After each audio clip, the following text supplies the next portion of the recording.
안녕하세요. 부동산 책 읽어주는 브리니입니다. 오늘은 서울 자가에 다니는 대기업 김 부장 이야기 3편 송가장편 네 번째 시간이고요. 아마 마지막 시간이 될 것 같습니다.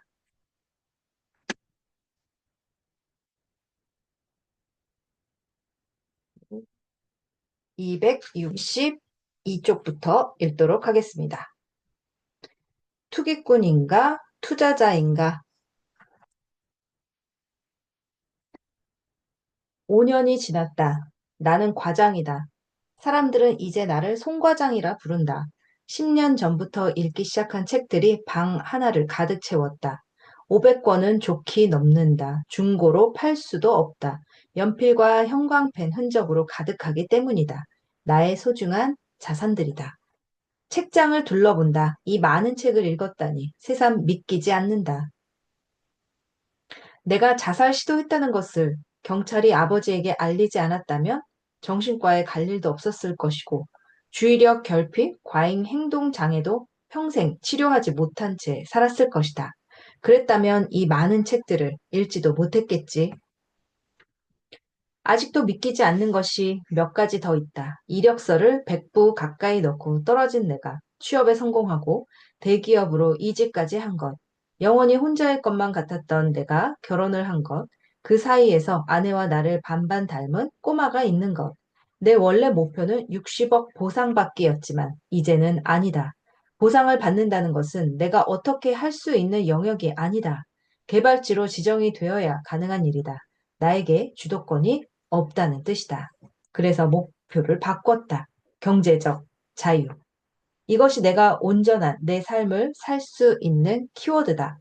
중요한 선택의 갈림길에서 나는 늘 나를 믿었다. 그래야 후회가 없을 것 같았다.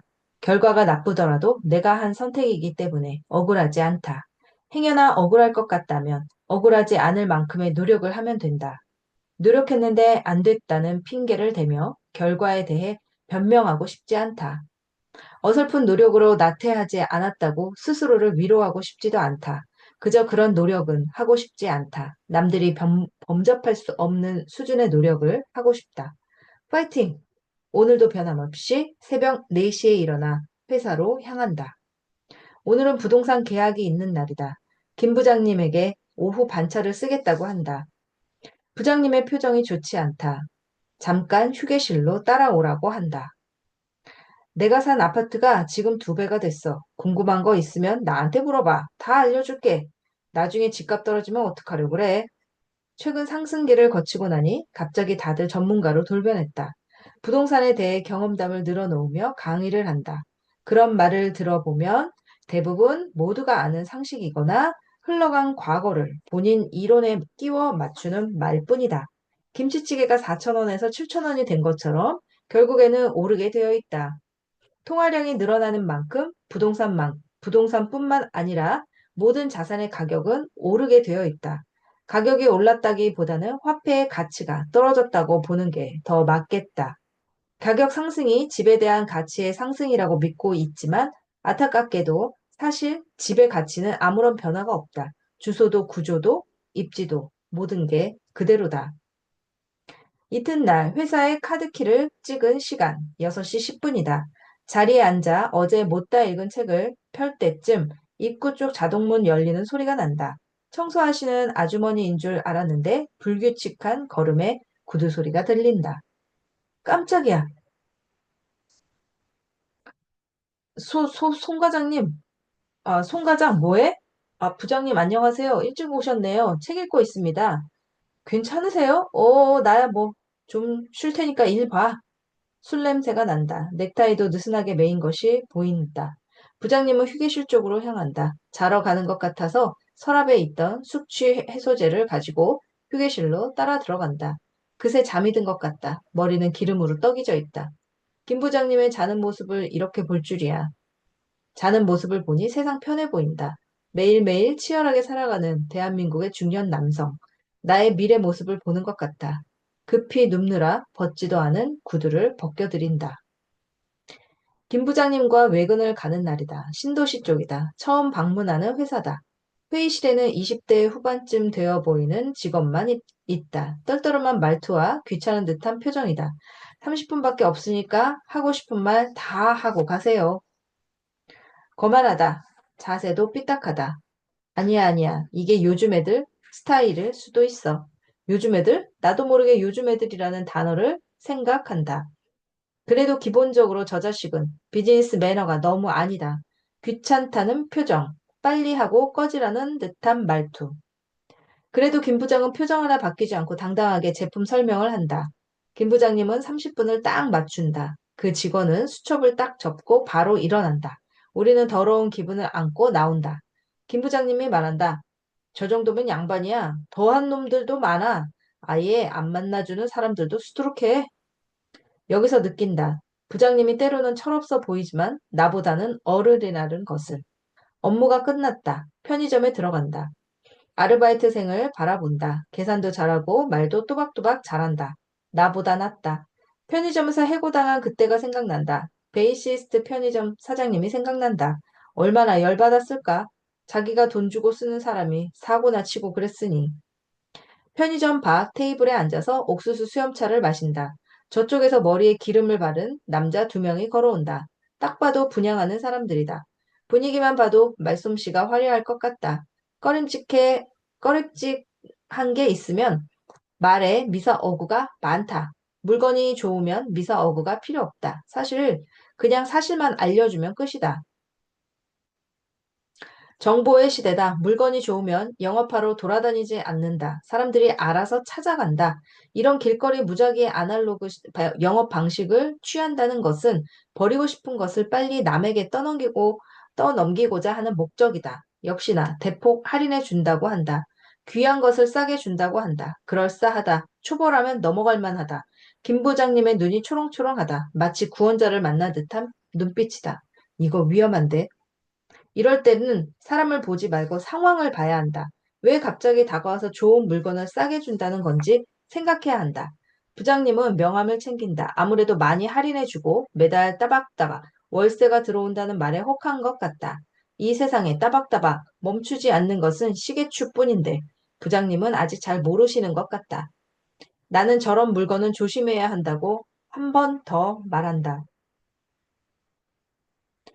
2번 말하면 기분 더 나빠질 수도 있을 것 같기 때문이다. 상황이 팍팍한 사람이면 저런 달콤한 유혹에 넘어간다. 현실을 직시할 여유가 없기 때문이다. 자신에게 어떻게든 유리한 방향으로 행보 회로를 돌린다. 남들은 다 사기라고 할 때 본인만 기회라고 믿는다.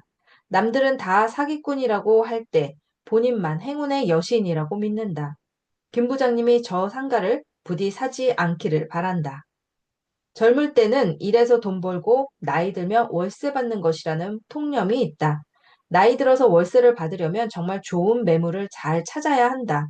머리가 가장 잘 돌아가고 체력적으로 좋은 시기는 30대와 40대다. 그때 좋은 매물을 찾기 위해 공부하고 돌아다녀야 하는데 은퇴 후에 머리가 굳고 체력도 떨어진 상태에서 좋은 월세 매물을 찾기란 어렵다. 젊을 때 월세 받아도 아무도 뭐라 하지 않는다. 은퇴 후에 뭔가 하려고 하면 조급해질 수밖에 없다. 그래서 월급이라도 받을 수 있는 직장이 있을 때 이것저것 먼저 해봐야 한다. 그러고 보면 나에게는 운이라는 것이 적절하게 따랐던 것 같다. 종잣돈을 모으려고 마음을 먹었고 종잣돈이 모이는 과정 중에 공부를 했다. 종잣돈이 어느 정도 모이고 부동산에 대한 전반적인 지식들을 알았을 때 좋은 매물을 발견해서 거래를 성사시켰다. 만일 종잣돈을 모으고 나서 공부를 시작했거나 공부가 부족한 상황에 종잣돈이 모여 이상한 매물을 샀다거나 공부는 충분히 해두었지만 돈이 없어서 그제야 종잣돈을 모으기 시작했다면 어땠을까? 나는 다행히 운이 좋게 투자 순서를 지킬 수 있었고 시간을 절약할 수 있었다. 이것은 실력이 아닌 운의 영역이다. 이 운에 늘 감사한다. 또 한 가지 운은 내가 돈에 대한 집착이 별로 없었다는 점이다. 아마도 목표가 60억 보상받기여서 그런 것 같다. 60억 벌기였다면 집착이 생겼을 수도 있다. 그런데 보상받기가 목표여서 부가가치를 일으킬 땅에 집중한 덕에 돈 가치 자체에 집중하지 않았던 것이다. 나한테 마지막 계란말이를 양보하면서까지 재건축 아파트에 대해 상의를 했던 상사는 상무가 되었다. 마지막 계란말이를 양보한다는 것은 나를 진심으로 존중한다는 뜻이다. 직원들을 존중하는 사람은 자기 자신과 회사를 존중한다는 뜻이기도 하다. 정치 잘하는 사람 대신 이런 사람이 임원이 되었다는 것은 회사가 변할 준비가 되었다는 의미이기도 하다. 분양권 매수에 대해 물어본 상사는 아무래도 차기 임원이 될 것은 분위기다. 나의 팀장 김 부장님은 자신이 임원이 될 것이라고 믿고 있지만 내가 보기엔 그렇지 않다. 김 부장님은 김 부장님만의 장점이 있지만 아쉬운 점이 있다. 후배들은 부장님을 꼰대라고 표현한다. 내가 보기에는 부장이라는 위치와 중년의 나이가 그런 점을 더욱 두드러지게 한다. 그러나 꼰대 기질은 있다. 이것을 단순히 나이와 성별과 연관 지을 수는 없다. 팀장이라는 위치, 부장이라는 직급은 무언가를 결정하고 누구에게 지시를 해야만 한다. 모두를 만족시킬 수는 없다. 누군가는 기분이 나쁠 수 있다. 자신과 맞지 않는다며 무조건 상사를 꼰대로 몰아붙이는 것은 정답이 아니다. 본인 스스로를 먼저 돌아봐야 한다. 그래서 나는 최대한 말을 아끼려고 하는 것뿐이다. 나는 팀장은 될 수 없을 것 같다. 팀장은 임원과 팀원의 중간 역할이다. 높은 것 같지도 같지만 알고 보면 별로 높지 않은 자리. 나에겐 힘들 것 같다. 팀원은 실무이지만 팀장은 관리다. 실무를 잘한다고 관리를 잘하는 것은 아니다. 완전히 다른 영역이다. 나 자신에 대해서도 관리를 못하는데 팀원들 관리라니. 팀장이 되기 전에 회사를 떠날 생각부터 한다. 생각해보니 전에 다니던 외국계 회사는 달랐다. 아무리 근속 연수가 쌓이고 직급이 올라가도 본인이 원하면 실무를 계속 하게 했다. 실무보다 관리에 능숙한 사람이면 관리자 역할을 부여했다. 내 생각엔 그게 더 맞는 것 같다. 관리에 맞지도 않는 사람을 억지로 관리를 시킨다는 것은 인력 낭비이다. 오늘도 지하철 첫 차를 타고 출근을 한다.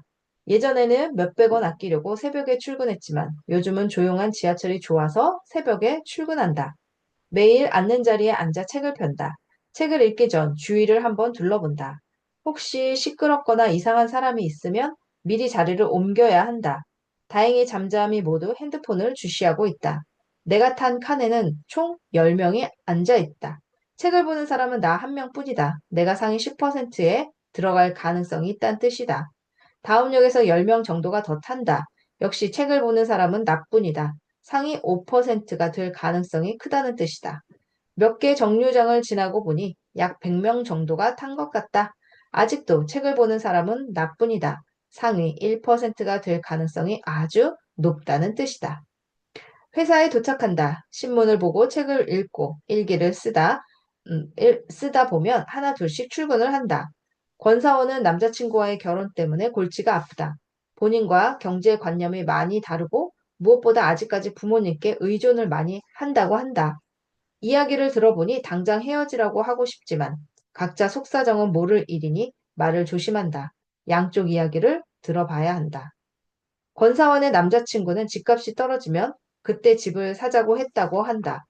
떨어지면 이라는 조건부가 붙는다. 떨어지고 싶다고 해서 떨어뜨릴 수가 있는 게 아니다. 내가 어떻게 할 수 없는 영역에 집착하는 것. 예를 들어, 내가 키만 컸으면, 내가 금수저였으면, 내가 머리가 좋았으면, 내가 과거로 돌아갈 수 있다면. 이런 가정들은 스스로를 불행하게 만든다. 권사원은 곧 30살이 된다. 30살 어른들이 보기에는 뭐든 할 수 있는 한창 나이지만 내가 느꼈던 30살은 힘겨운 시기이다. 20대를 벗어나 어른이 되었다는 생각과 함께 연애, 결혼, 직장, 미래, 돈과 관련하여 밀려오는 허탈함과 불안감, 한편으로는 새로운 출발에 대한 약간의 기대감 같은 것들이 모두 섞여 뒤엉킨 그런 나이다. 최근에 김 부장님이 권사원이 만든 자료를 자신이 발표한 적이 있다. 심지어 부장님 마음대로 내용을 바꿨다. 나는 김 부장님이 왜 그렇게 했는지 알지 못했다. 상무님이 개인적인 자리에서 말씀해 주셨다. 습관이라는 게 무서워. 네? 김 부장 말이야. 김 부장이 대리 때부터 위에서 시키는 장표는 다 만들고 발표라는 발표는 다 했거든. 그때 당시 임원들이 뭘 좋아하는지 김 부장은 알고 있었어. 긍정적인 것, 밝은 미래가 보이는 것, 다 잘 될 거라는 희망적인 메시지. 위에서 이런 말만 듣기를 원해서 매번 그렇게 발표를 한 거야. 그게 머릿속에 박히게 된 거고, 고쳐질 법도 한데 쉽지가 않네. 김 부장님은 알고 보면 고성장 시대의 중심에 서 있던 회사가 인생이 전부이던 시절의 주인공이자 피해자가 아니었나 싶다. 정대리가 말을 건다. 정대리는 요즘 차에 온 신경이 쏠려 있다. 틈만 나면 차 얘기다. 부럽다. 나도 오래된 차 그만 타고 싶지만 그럴 순 없다. 아직은 잘 굴러간다. 정대리는 자기의 욕구보다는 남이 원하는 욕구를 채우려고 한다. 남이 자신을 인정해주는 것이 더 중요한 것 같다. 오늘 정대리의 외투는 처음 보는 코트다.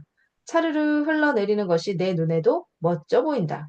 볼 때마다 코트, 구두, 셔츠, 넥타이, 벨트 중 어느 하나는 꼭 바뀌어 있다. 주의력 결핍, 과잉 행동 장애를 가진 내가 이런 말하면 우습지만 정대리는 중독증인 것 같다. 충동을 채우는 중독. 이런 충동적 소비는 더 많은 결핍을 느낄 수밖에 없다. 매일같이 쏟아져 나오는 신상품과 빠르게 변하는 유행 속에서 허우적거릴 수밖에 없다. 그러다 보면 결국 내가 어딘지, 무엇을 원하는지 모르는 상태가 된다. 내가 원하는 것인지, 남이 원하는 것을 내가 채우려는 것인지 구분할 수가 없다. 타인을 기준으로 하는 우월감과 인정 욕구의 끝이라는 건 있을 수 없다. 정대리는 부자가 되고 싶은 건지, 부자처럼 보이고 싶은 건지 모르겠다. 부자처럼 보이고 싶으면 지금처럼 살면 되고, 부자가 되고 싶으면 지금처럼 살면 안 된다. 결국 정대리는 카드가 정지되었다고 한다. 이런 날이 올 줄 알았다. 부자가 되기는커녕 부자처럼 보일 수조차 없게 되었다. 아내도 나도 절약하는 것이 몸에 배어 있다. 결혼 전부터 지독하게 아끼지는 않지만 결혼 전만큼 지독하게 아끼지는 않지만 그래도 지출은 최소화하려고 한다. 문득 이렇게 아끼기만 하다가 늙어버리면 너무 슬플 것 같다는 생각이 든다. 써야 돈이지 안 써야 돈인가? 나이 드신 분들은 인생 짧다고 젊을 때 즐기라고 하신다. 자기 계발세는 젊을 때 아끼라고 한다. 누구 말이 맞는 것일까? 결국 나의 선택이다. 그 선택은 생각보다 쉽다. 돈을 아낀다고 해서 즐기지 못하는 게 아니다. 소비를 절제하면서 느낀 게 하나 있다. 돈을 쓰면서 무언가를 사는 짜릿함보다 유혹을 뿌리치고 아끼는 짜릿함이 더 강하다는 것이다. 살 옷을 한 벌 살 때 정해둔 규칙이 있다. 일주일에 3일 이상 입을 것인가 안 입을 것인가. 나는 이 규칙에 따라 소비를 한다. 예전에는 가끔씩 내 기분을 위해 소비를 했다면 이제는 나 자신을 위해 소비를 한다. 기분은 언제든지 바뀔 수 있지만 나에게 꼭 필요한 것을 찾아내는 것은 결국 나를 성찰하는 일이다. 소비에 있어서 스스로를 통제할수록 나는 더 자유로워진다. 아내와 나는 책 읽는 것이 공통된 취미이다. 종이와 연필이 필요하고 읽을 책만 있으면 된다. 남들이 차를 바꾸거나 쇼핑하는 돈으로 우리는 자산을 사고 판다. 다시 생각해보면 젊을 때 즐기라는 말이 흥청망청 돈 쓰고 음주가무를 하라는 뜻이 아니고 진심으로 내가 추구하는 가치와 내가 진정으로 원하는 것에 에너지와 돈을 쓰라는 뜻일 수도 있다. 이후로 부동산 시세는 더욱 올랐다. 뉴스에서는 매일같이 부동산에 대한 소식이 나온다. 회사에서는 모였다 하면 집 얘기다. 집 한 채 가지고 있는 게 올랐다고 자랑하는 사람. 집값이 곧 폭락할 거라는 사람. 지금이라도 빨리 사라는 사람. 이미 늦었다는 사람. 어디에 지하철역과 쇼핑몰이 생긴다는 사람. 어디가 어떻게 개발된다는 사람. 이제야 부동산이 주식만큼 화제거리가 되었다. 부동산을 소유하지 않은 사람과 부동산을 소유한 사람 간의 자산 격차는 극심하게 갈렸다. 내가 바라지 않은 상황이다. 누구는 웃음을 참고 누구는 울음을 참는다. 다 같이 열심히 살고 있는데 왜 급격한 부동산 인플레이션 때문에 서로 불편한 상황으로 몰려야 하는가? 이런 마음을 달래줄 무언가가 필요하다. 믹스커피가 마시고 싶다. 휴게실로 간다. 믹스커피가 없다. 아까 김 부장님이 믹스커피 2봉지를 한꺼번에 타 마시는 걸 봤다. 하루에 몇 봉지를 마시는지 나만 아는 게 없다. 정수기에서 차가운 물을 종이컵에 3분의 1 정도 붓고 뜨거운 물을 채운다. 뜨거운 물부터 부으면 손가락이 너무 뜨겁다. 그래서 차가운 물부터 붓는다. 옆에 나란히 정렬되어 있는 녹차 티백을 넣고 물속에 넣는다. 옆 테이블에는 입사 동기 3명이 잡담을 하고 있다. 송 과장, 여기로 와. 나를 불러주다니 고맙다. 투자와 투기에 대해서 이야기하고 있었어. 송 과장은 어떻게 생각해? 어려운 주제다. 나는 녹차 티백을 올렸다 내렸다 하면서 고개를 좌우로 흔든다. 모르겠다는 뜻이다. 나는 동기들의 이야기를 듣기만 한다. 남이 하면 투기고 내가 하면 투자 아니야? 공부하고 분석해서 사면 투자고 그냥 막 사는 게 투기 같은데? 막 사더라도 오를 거를 예상하고 사면 투자지. 이거 오를 것 같다는 느낌이 있어. 떨어져도 내가 손해인 거고 올라도 내가 이익인 거잖아. 어차피 책임은 자신이 지는 거니까 어떻게 사건 말건 간에 투자 같은데? 맞아. 그런데 좋게 말하고 싶을 때는 투자라고 하고 누구 욕하고 싶을 때는 투기라고 하고 결국 같은 거 아니야? 어차피 주식 사고 팔면서 세금 다 내잖아. 부동산도 취득세랑 양도세 다 내고. 그래도 투기는 뭐랄까? 남에게 피해를 준다고 하나? 시장을 교란시키고 독점하고 예를 들어서 중국 부자들은 아파트 한 채가 아니라 한 동네를 다 사버린대. 그렇게 사놓고 임대도 안 맞추고 시세가 오를 때까지 기다린다는데?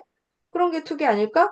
임대를 주면 몰라도 그렇게 아무도 못 사고 뭐 못 살게 되면 사회 교란이잖아. 그렇네. 그건 투기네.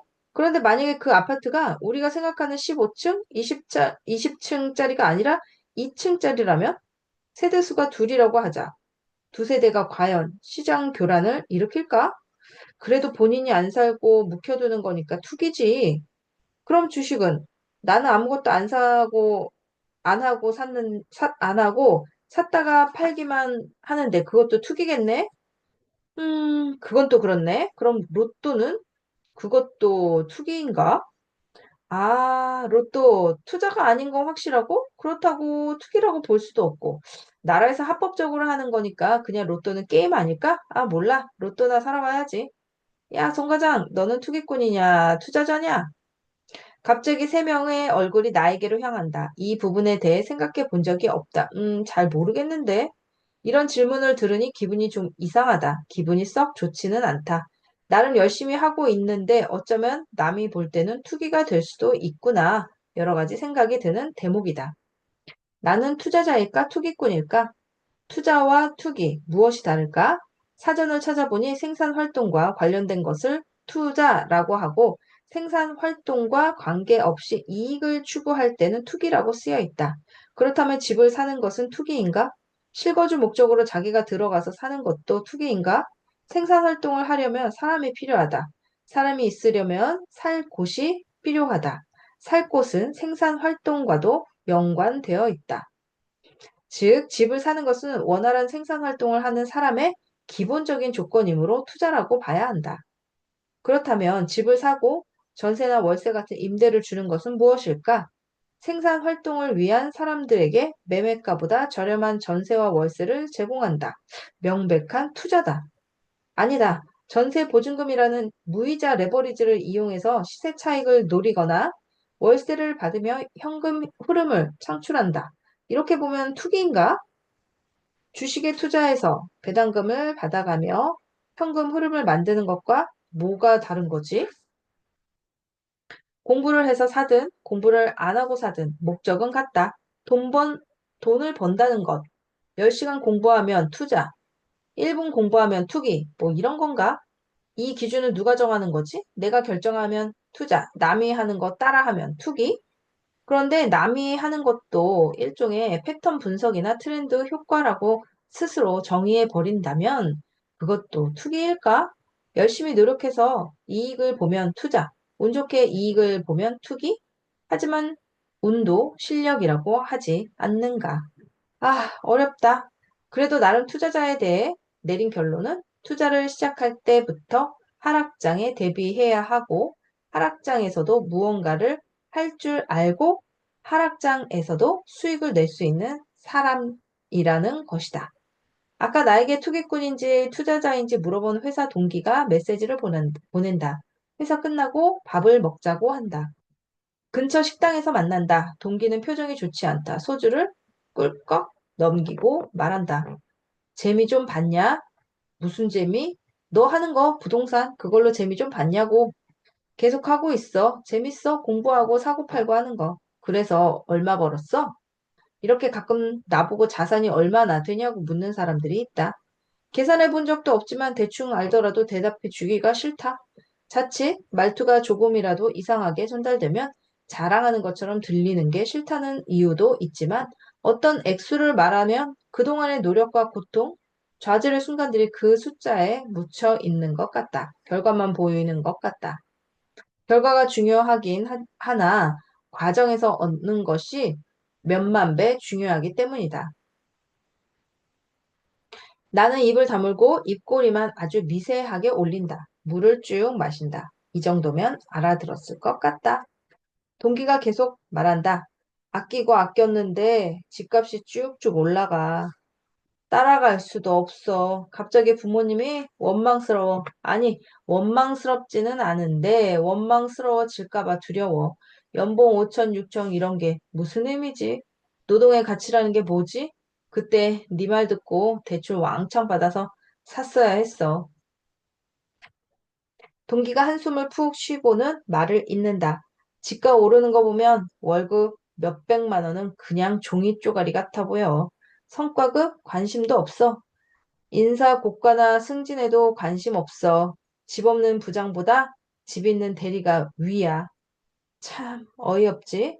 일 잘하고 회사에 헌신하는 사람이 집 없으면 바보 소리 들어. 이상한 세상이 되어버렸어. 나는 뭐지? 열심히 회사 다니고 저축한 죄밖에 없는데. 동기가 말을 마치고 소주 한 잔을 꿀꺽 넘긴다. 내 마음이 무너져 내린다. 이게 동기만의 속마음이 아니라 현재 부동산을 소유하지 않은 모든 사람들의 속마음이다. 동기가 물어본다. 너 주식은 하냐? 아니, 주식은 전혀 몰라. 주식은 재미삼아 하고 있는데 처음에는 재미 좀 봤다가 지금은 마이너스야. 얼마 넣고 하는데? 1,500? 1,500이 재미? 그냥 취미지. 없는 셈 치고 하는 거야. 1,500만 원은 없는 셈이라? 1,500만 원은 3,000원짜리 치킨 마요 5천 그릇을 사 먹을 수 있는 돈이다. 투자는 장난이 아니다. 버느냐 잃느냐의 문제다. 피 같은 돈이 늘어나느냐 줄어드느냐의 싸움이다. 정해진 규칙은 없지만 공식은 있다. 싸게 사서 비싸게 파는 것. 싸게 사서 비싸게 파는 자는 승리자고 비싸게 사서 싸게 파는 자는 패배자다. 투자의 세계에서 졌지만 잘 싸웠다 같은 말은 통하지 않는다. 무조건 벌어야 한다. 승리자가 되어야 한다. 승리자가 되는 길은 험난하다. 나는 동기에게 묻는다. 어떤 주식을 사는데? 뭐 고급 정보 같은 거 그런 거 봐. 그런 거 봐. 돈 주고 보는 거야?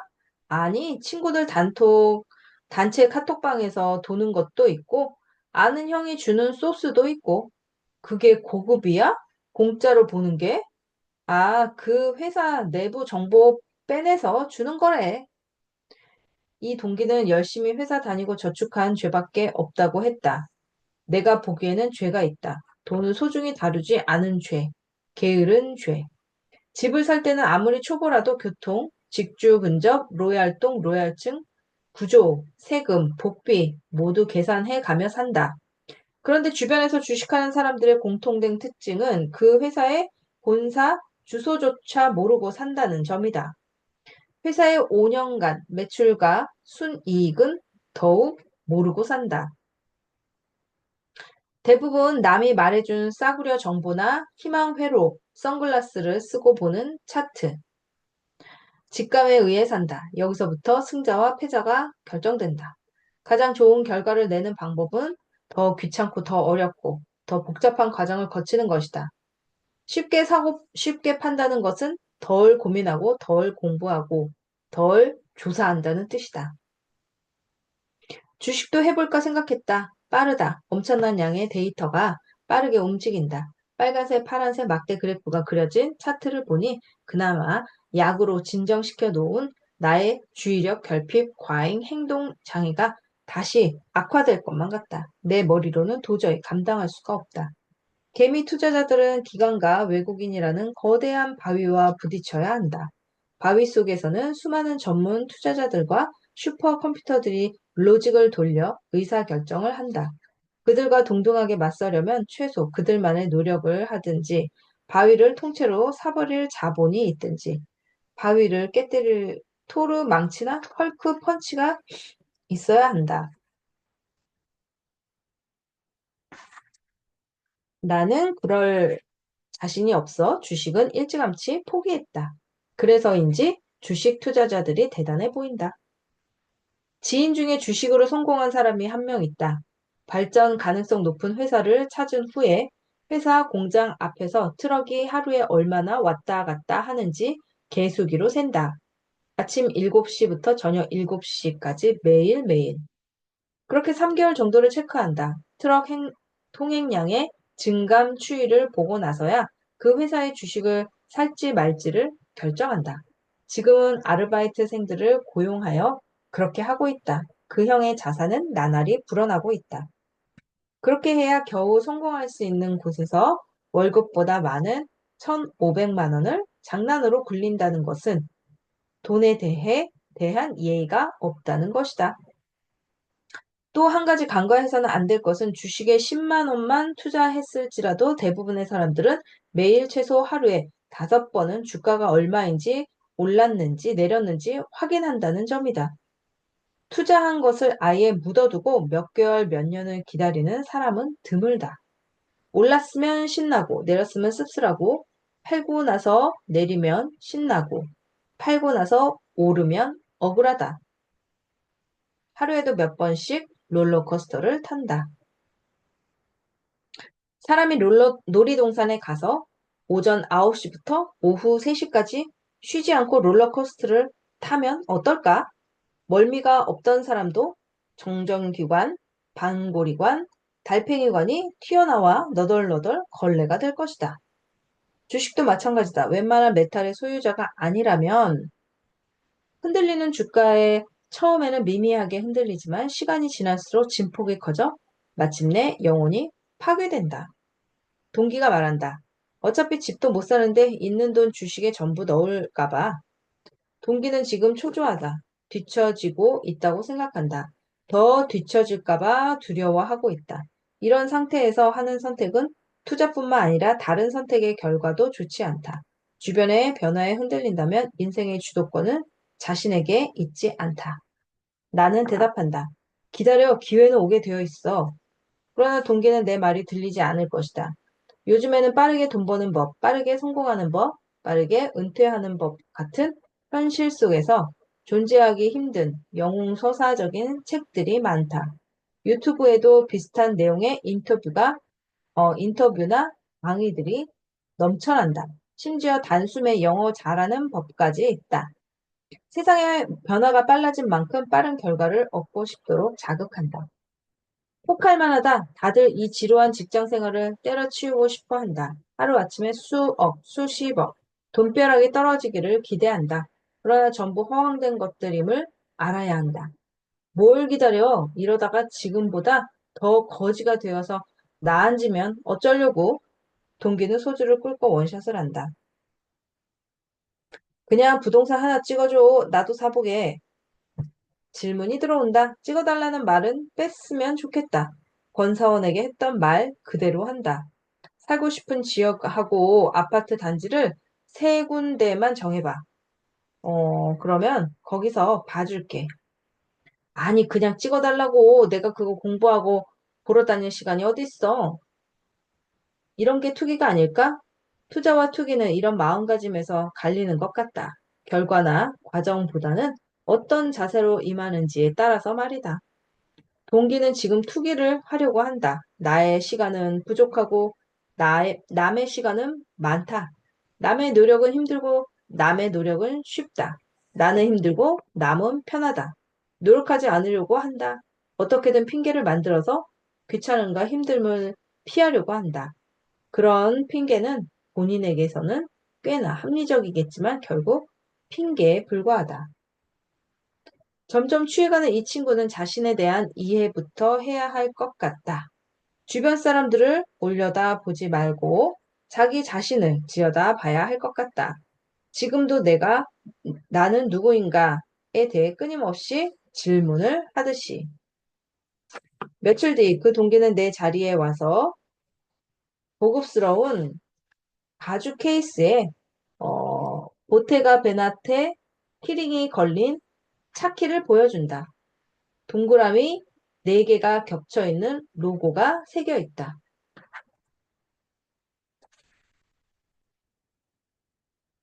새로 뽑았다. 1,000만 원 할인받아서 완전 잘 나가. 밟는 대로 쭉쭉. 주차장 가서 볼래? 고개를 끄덕이고는 더 이상 아무 말도 하지 않았다. 누가 무엇을 해서 돈을 벌었다더라? 얼마를 벌었다더라? 같은 말은 듣지 말아야 한다. 가벼운 귀는 생각을 흐트리고 판단을 무디게 하며 정신을 피폐하게 만든다. 각자의 길이 있고 각자의 방법과 수단이 있고 각자의 목표가 있다. 목표는 믿는 것이지 의문을 가지는 게 아니다. 의문을 가지는 사람은 장애물을 믿는 사람이고 목표를 믿는 사람은 자기 자신을 믿는 사람이다. 생각해보면 투자는 단순히 어떤 기술이나 정보가 아닌 것 같다. 어떻게 살아가느냐의 문제이다. 무엇을 선택하고 무엇을 포기할지를 판단하는 것이다. 꾸준히 관리하고 견뎌내는 것이다. 매일매일 누적되는 지식보다 한 단계 더 올라선 인생관과 가치관에 대해 배워가는 것이다. 결국에는 뭘 해도 안 될 놈에서 뭐라도 하면 될 것 같은 놈으로 스스로에 대한 인식을 변화시켜가는 과정인 것 같다. 성공한 사람들의 자서전을 보면 진부하기 짝이 없다. 일찌감치 명상을 하고 책을 읽고 관심 분야에 깊이 파고들고 운동을 하고 좋은 사람을 만나고 당장 일어나서 실천하고 메모하고 계획적인 삶을 살고 담대한 목표를 만들고 자신을 통제하고 윤리적이며 두려움에 맞서는 용기를 가지고 지원하는 일을 한다. 어디서 베껴 쓰라 해도 베껴 쓰기라도 한 것처럼 똑같다. 그럼에도 진부하고 뻔한 과정이 바로 성공의 함수이다. 함수라고 하면 어려우니 덧셈 뺄셈이라고 하자. 결국 성공은 무엇을 더하고 무엇을 덜 하는지는 의 문제이다. 마시는 김치찌개를 만드는 데에 특별한 방법이 존재하지 않는다. 맛있는 김치와 질 좋은 돼지고기를 오래 끓이면 된다. 그러나 많은 사람들이 이 정도 끓였으면 되었겠지 하고는 불을 끈다. 운도 실력이라는 말이 맞는 것 같다. 평소에 자신이 가다듬고 통제하고 집중하고 있어야 한다. 혹시나 운이 다가왔을 때 거침없이 잡아채서 내 것으로 만들 수 있도록 몸과 마음이 뜨겁게 예열되어 있어야 한다. 그리고 그 운이 끝나갈 때는 무엇을 어떻게 해야 할지 대처하는 것까지가 운을 다스리는 실력이다. 성공의 운이라는 것은 있을지라도 우연이라는 것은 없다. 혹시라도 운이 나를 좌지우지할까봐 운의 영역을 뛰어넘기 위한 정도의 지독하고 치열한 노력을 하려고 한다. 그런 노력 없이 남들보다 빨리 성공할 수 있는 꿀팁이라는 건 존재하지 않는다. 그래서 나는 어떠한 우연과 어떠한 꿀팁도 찾아다니지 않는다. 퇴근 후에 서점에 들른다. 보고 싶은 책이 있었는데 오래전에 출간된 책이라 매장에 없어서 따로 신청을 해두었다. 나는 점원에게 카드를 건넸고 점원은 촌스럽게 투박한 표지의 책을 꺼낸다. 책을 사는 순간은 50% 세일을 하는 멋진 코트를 사는 순간만큼 짜릿하다. 서점에서 나와 회사로 다시 돌아가는데 줄이 길게 늘어서 있다. 50명쯤 되어 보이는 사람들이 한 줄로 서 있다. 뭐지? 공짜로 뭘 주는 건가? 무엇을 주는지 줄의 끝을 보기 위해 사람들 머리를 쭉 따라가 보니 알록달록한 색의 글자들이 보인다. 복권 판매점 1등 얼마, 2등 얼마, 1,000원의 행복. 복권을 사보지 않아서 모르겠다. 저렇게 줄까지 서서 사려는 이유가 뭘까? 돈에 대한 간절함일까? 그저 심심풀이일까? 나름 사정이 있는 사람들을 폄하하고 싶진 않다. 하지만 내가 돈을 간절히 원한다면 복권 대신 지금 내가 들고 있는 책을 택할 것이다. 내가 심심풀이용을 찾는다면 지금 들고 있는 책을 볼 것이다. 어젯밤 꿈에서 황금 여의주를 물고 하늘에서 내려오는 7마리 용들을 바라보는 꿈을 꾸었을지라도 나는 이 책과 저 복권을 절대 바꾸지 않을 것이다. 단언하건대 성공으로 가는 순간 이동이나 축지법은 현실에 존재하지 않는다. 303페이지 경제적 자유에 대하여 김 부장은 공장으로 발령이 났다. 다시 본사로 올라올 수 있을까? 아니면 거기서 회사 생활을 마무리할까? 김 부장님이 팀장이 되기 전까지의 퍼포먼스를 공장에서 다시 보여준다면 서울로 다시 올라올 수 있지 않을까? 몇 주 뒤 정대리가 공장을 다녀왔다. 김 부장님이 밥을 먹으러 전력 질주를 했다고 한다. 업무 시간에 휴게실에서 낮잠을 자고 있었다고 한다. 김 부장님은 그렇게 무너진 자존심을 놔버렸다. 김 부장님이 다시 본사로 복귀하기를 바라지만 정대리 얘기를 들으니 가능성이 없어 보이지는 않는다. 권사원은 결혼을 접었다고 한다. 충분히 고민하고 결정했을 테니 잘한 선택일 것이다. 정대리와 권사원과 같이 공차에서 이런저런 이야기를 하던 중에 나는 물었다. 권사원, 그런데 집을 사려는 이유가 뭐야? 요즘 집값이 오르고 있는데 안 사면 상대적으로 가난해지는 것 같아서요. 이왕 그렇게 마음먹은 거면 생각을 해봐. 어떻게요? 이기기 위해 공격 축구를 하는 것과 지지 않기 위해 침대 축구를 하는 거 본 적 있어? 네, 잘은 몰라도 스포츠 뉴스에서 들어보긴 했어요. 가난해지지 않기 위해 집을 산다고 생각하지 말고 부자가 되기 위해 산다고 생각해봐. 네? 부자요? 저와는 거리가 있는 것 같은데요. 누구나 부자가 될 수 있어. 나도 부자가 되기 위해 열심히 살고 있고. 더 행복해지기 위한 것과 더 불행해지지 않기 위한 것에는 큰 차이가 있어. 잘 들어봐. 권사원은 내가 본 후배 중 몇 안 되는 똘똘하고 현명한 사람이다. 충분히 경제적으로나 정신적으로 부자가 될 수 있는 사람이다. 내가 이런 말을 후배들에게 할 자격이 있는지는 모르겠다. 그렇지만 지금껏 본 책들과 인생의 고수들을 통해 알게 된 것들, 짧은 인생이지만 경험을 통해 알게 된 것들을 알려주고 싶다. 이제는 내가 그들에게 인생의 고수가 되어주고 싶다. 보통은 주유소에서 기름을 넣고 기계 세차를 해왔다. 최소 비용, 최단시간, 최대 효율의 결정판이다. 여태까지 그렇게 살아왔다. 차에 기스가 생겨도 가장 효율적인 방법을 택했다. 내 몸에 상처가 나도 가장 효율적인 방법을 택했다. 정작 무엇을 위해 나를 혹사시키며 뛰고 있는지 잊어버리는 때가 많다. 그럴 때면 아버지의 기운 없는 뒷모습을 떠올린다. 그리고 내 뒷모습을 바라보고 자라고 있는 아이들을 떠올린다. 가난하게 태어나는 것은 죄가 아니다. 하지만 가난을 물려주는 것은 죄가 된다. 가난을 물려준다는 것은 돈이나 경제력을 몰래 물려줌을 뜻하는 게 아니다. 가난한 사고방식과 행동 습관들을 물려주는 것을 뜻한다. 가난이 창피하진 않았다. 단지 불편했을 뿐이다. 가난에서 벗어나기 위해 부모님은 얼마나 열심히 사셨을지 마음이 짠하다. 만일 부모님이 불평만 하고 나라 욕하고 현실에 안주한 채 게으르게 살았다면 나도 분명히 가난의 습성을 물려받아 나태했을 것이다. 금수저보다 100만 배 소중한 성실함과 강인함을 물려주신 부모님께 감사하다. 내 자녀에게도 물질보다는 근면함, 가족 간의 화목한 분위기, 밝은 미소를 물려주고 싶다. 책에서 본 부자의 습성을 물려주고 싶다. 가난해도 행복하게 살 수 있다고 주장하는 사람들이 있다. 놀랍게도 가난의 잔인함, 냉혹함, 처절함을 느껴보지 못한 사람들이다. 아이러니하게도 이런 사람들, 이야말로 평생 돈에 목숨을 걸며 살아간다. 돈이 인생의 전부는 아니지만 돈 때문에 인생이 고통스럽다면 그때는 돈이 전부의 인생의 전부다. 친구가 많지 않은 나지만 가끔 만나는 오랜 친구가 몇 있다. 언젠가부터 나는 고등학교 친구들과 함께 주기적으로 세차를 하곤 한다. 사실 세차는 모이기 위한 핑계일 뿐이다.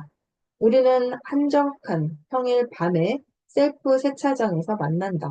오늘은 최프로, 깐디, 설렘버피, 나 이렇게 셋이 모였다. 차를 각각 칸에 세운다. 물을 뿌린다. 촤, 비눗물을 뿌린다. 퐁퐁퐁퐁퐁퐁. 차가 비누 거품으로 하얗게 뒤덮인다. 때를 불린다. 때가 불기를 기다리면서 넷은 한 군데에 모인다. 다른 사람들을 관찰한다. 다른 차들을 관찰한다. 열심히 사는 사람, 대충 사는 사람. 세차장에만 오면 이상한 기분이 든다. 여기에서는 가장 좋은 차를 타는 사람이 최고 같다.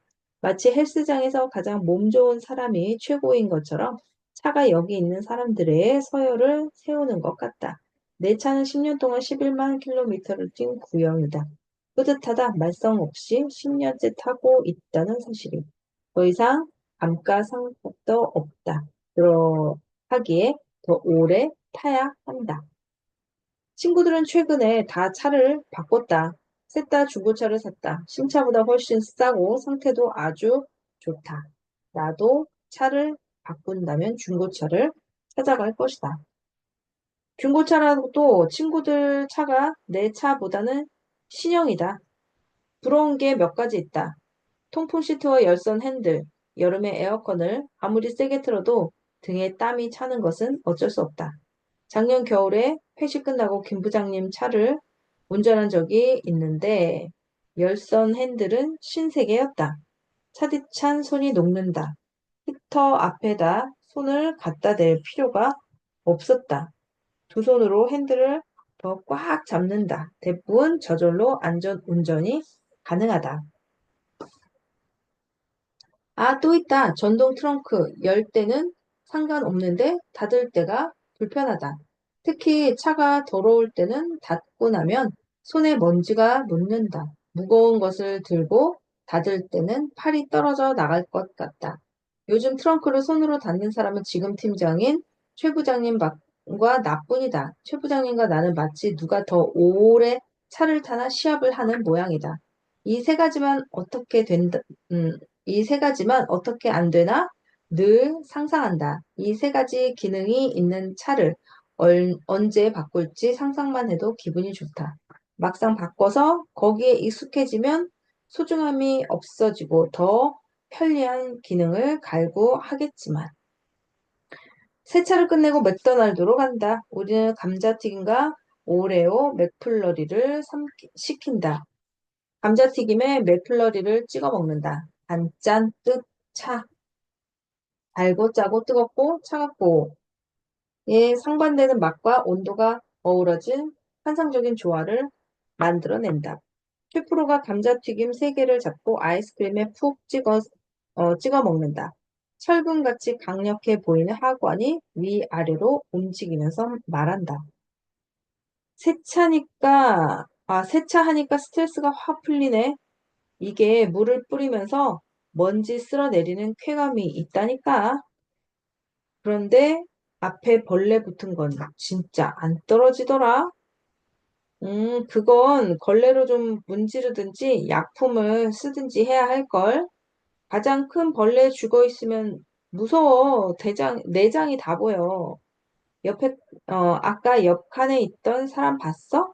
손걸레로 비눗물 묻혀서 자기 몸 닦듯이 하더라. 난 그렇게는 못하겠던데. 차는 밖에서는 그냥 보는 거고 실내가 중요하지 않냐? 나는 밖은 대충 물만 뿌렸어. 대신에 실내는 매트 기계에 넣어서 다 털고 시트 밑이랑 사이사이 먼지 다 빨아내고 전체는 걸레로 싹 닦고. 그런데 손세차 맡기면 얼마야? 요즘 셀프 세차도 가격이 올라서 다 하면 거의 10,000원은 쓰는 것 같아. 손세차 하니까 순간 가슴이 먹먹해진다. 김 부장님. 얼마 전에 땅을 보러 인정을 나갔다가 편의점에 들렀다. 옥수수 수염차를 마시고 있는데 맞은편 세차장에서 익숙한 얼굴이 보였다. 설마 김 부장님? 큰 밀짚 모자에 무릎까지 올라오는 파란색 장화를 신었지만 알아보기 어렵지 않았다. 5년간 매일 9시간을 봤던 사람이다. 김 부장님이 어떻게 지내는지 궁금하다. 멀리서 김 부장님을 지켜본다. 손님으로 보이는 사람이 손가락질을 하면 계속 뭐라고 한다. 김 부장님은 모자를 벗고 죄송하다고 말한다. 모자를 벗으니 더욱 확실하다. 뭔가 잘못됐나 싶다. 저렇게 김 부장은 안절부절 못하며 죄송하다고 사과하는 모습은 처음이다. 깔끔한 정장, 번쩍이는 구두, 고가의 시계, 명품 가방을 들고 다니는 사람. 진작 누락 없이 부장까지 승진했던 사람. 장표 작성의 달인. 회사에서 치이도록 빠르게 사는 게 인생의 동력이던 김 부장님. 교회, 사회, 문화 관습이 만들어지는 전형적인 사람. 밑그림이 그려진 스케치북에 열심히 색칠만 하면 되었던 존재. 새로운 것을 그리는 것보다 정해진 도안에 익숙한 청년. 50년 넘게 살면서 남의 그림에 색칠만 하다가 자신의 그림은 정작 그려본 적이 없는 어른아이. 그야말로 백지 상태. 정대리가 부동산 중개소에서 봤다고 해서 거기서 일하는 줄 알았다. 부동산은 잘 어울린다고 생각했다. 그런 김 부장을 세차장과 연결시키기는 힘들었다. 퇴직한 지 오래된 것도 아닌데 인생은 진짜 모르는 일인 것 같다. 인사를 하고 갈까 잠시 고민했다. 자존심 강한 분이니 아는 사람과 마주치기 싫었을 것이다. 나를 보는 게 오히려 상처가 되겠지. 계속 보고 있으려니 김 부장님이 세차하는 모습이 꽤나 어울린다는 생각이 든다. 역시 직업이란 적성이 아니다. 바로 적응이다. 인사를 할지 말지 망설이는 사이 어느새 사태는 정리되어 있다. 그런데 김 부장님이 다른 남자와 같이 이쪽으로 걸어오고 있는 게 아닌가. 김 부장님의 친구처럼 보이는 저 남자는 뺀질뺀질해 보이는 것이 왠지 별명이 논팽이일 것 같다. 여기서 기다렸다가 자연스럽게 인사를 할까 잠시 생각하다 그냥 내 차로 들어간다. 김 부장님은 친구로 보이는 사람과 삼각김밥을 사 먹는다. 얼굴이 꽤나 볕에 탄 것이 보인다. 헬쑥해졌다. 그래도 표정이 좋아 보인다. 회사에서 보던 모습과 다르다. 진짜 웃음이다. 좋은 친구인가 보다. 웃는 그를 보니 나도 기분이 좋다. 김 부장님과 그의 친구가 즐겁게 대화하는 모습을 뒤로 한 채 나는 엑셀을 밟고 자리를 떠났다. 그것이 내가 김 부장님을 본 마지막 순간이었다. 세차를 같이 한 친구들은 전부 회사원이다. 우리는 전형적인 회사원 코스를 걸었다. 대학을 졸업하고 취업을 하고 결혼을 하고 가장이 되고 몇몇은 차장이 되었다. 모두 10년 혹은 12, 13년 직장 생활을 한 평범한 회사원이다. 30대 후반인 우리의 주제는 역시 돈이다. 내가 인정하는 투자의 귀재 설렘 버핏이 말한다. 나는 내 와이프가 임원 달았으면 좋겠어. 왜? 내가 회사 빨리 그만두게. 야, 빨리 녹음해, 쓰레기야. 이거. 아니, 나는 딴 일을 하고, 뭐 그런 거지. 강철턱 최프로가 말한다. 지금 다니는 회사 너무 좋아. 물려줄 수 있다면 우리, 애들한테도 물려주고 싶어. 이건 또 무슨 소리야? 부속품이자 노예 같은 월급쟁이 자리를 물려준다고? 나는 헛웃음을 치며 말한다. 에이, 무슨 월급쟁이를 물려줘. 언제 목이 날아갈지 모르는데. 쉽게 안 자르고, 안정적이고, 월급도 많은 편이고, 회사 이름도 있고, 나는 좋은데? 50세 넘으면 위태롭고 불안하지 않을까? 30세부터 50세까지 20년이면 꽤 긴 시간인데 그 시간 동안 마음 편히 사는 게 어떠냐? 만약에 25세부터 55세까지 꽉 차게 다니면 30년, 정년 연장이 되면 35년, 35년. 35년 동안 재미있게 다니는 거지, 우리도. 그리고 우리 회사 임원들은 즐겁게 보이더라. 안 믿기지만. 나는 회사의 임원들을 생각하며 다시 반복한다. 우리 임원들은 매년 실적 걱정에, 제 재능 걱정에, 술자리에 완전 회장님 오른팔 역할 하느라 머리가 다 빠졌네. 나는 최대한 현금 흐름 넉넉하게 만들어서 퇴사하는 게 답이라고 봐. 자기 삶을 위해서. 그거 회사 나름, 사람 나름이지. 나랑 친한 전무는 회사가 너무 좋대. 힘들지도 않대. 매년 초에 성과급 받는 것도 뿌듯하고 회사 콘도 쓰는 것도 매우 좋고. 시간 지나면 자녀 학자금도 나오고 누릴 수 있는 것을 누리는 것도 중요할 것 같아. 그래? 음, 빨리 퇴사하고자 하는 나의 생각과 최 프로의 생각은 많이 다르다. 나랑 가까운 사람이 이런 경쟁을 할 줄이야. 옆에 있던 친구 깐디가 말한다. 나도 회사는 끝까지 다닐 거야. 회사가 아무리 나를 부려먹는다 해도 내가 회사를 부려먹으면 돼. 네가 회사를 어떻게 부려먹어? 회사가 나를 일하는 기계라고 생각한다면 나는 회사를 돈 주는 기계라고 생각하면 돼. 하루의 절반 이상을 회사에서 보내는데 그러기엔 너무 시간이 아깝지 않아? 나는 놀면서 일해. 커피 공짜로 줘. 과자 공짜로 줘. 점심 밥 공짜로 줘. 같이 논일거릴 사람들도 많아. 얼마나 좋아? 팀장 기분만 좀 맞춰주고 일이야 매일 하던 일이니 어려울 것도 없고 너무 편하고 좋아. 매년 월급 오르는 것도 좋고. 이 사람들이 큰일 날 소리 하네. 너희들이 정리해고 시즌에 부장 대리 할 것 없이 집에 가는 상황을 못 봐서 그래. 우리 팀장도 벌써 공장 발령 났다가 퇴직했어. 깐디가 말한다.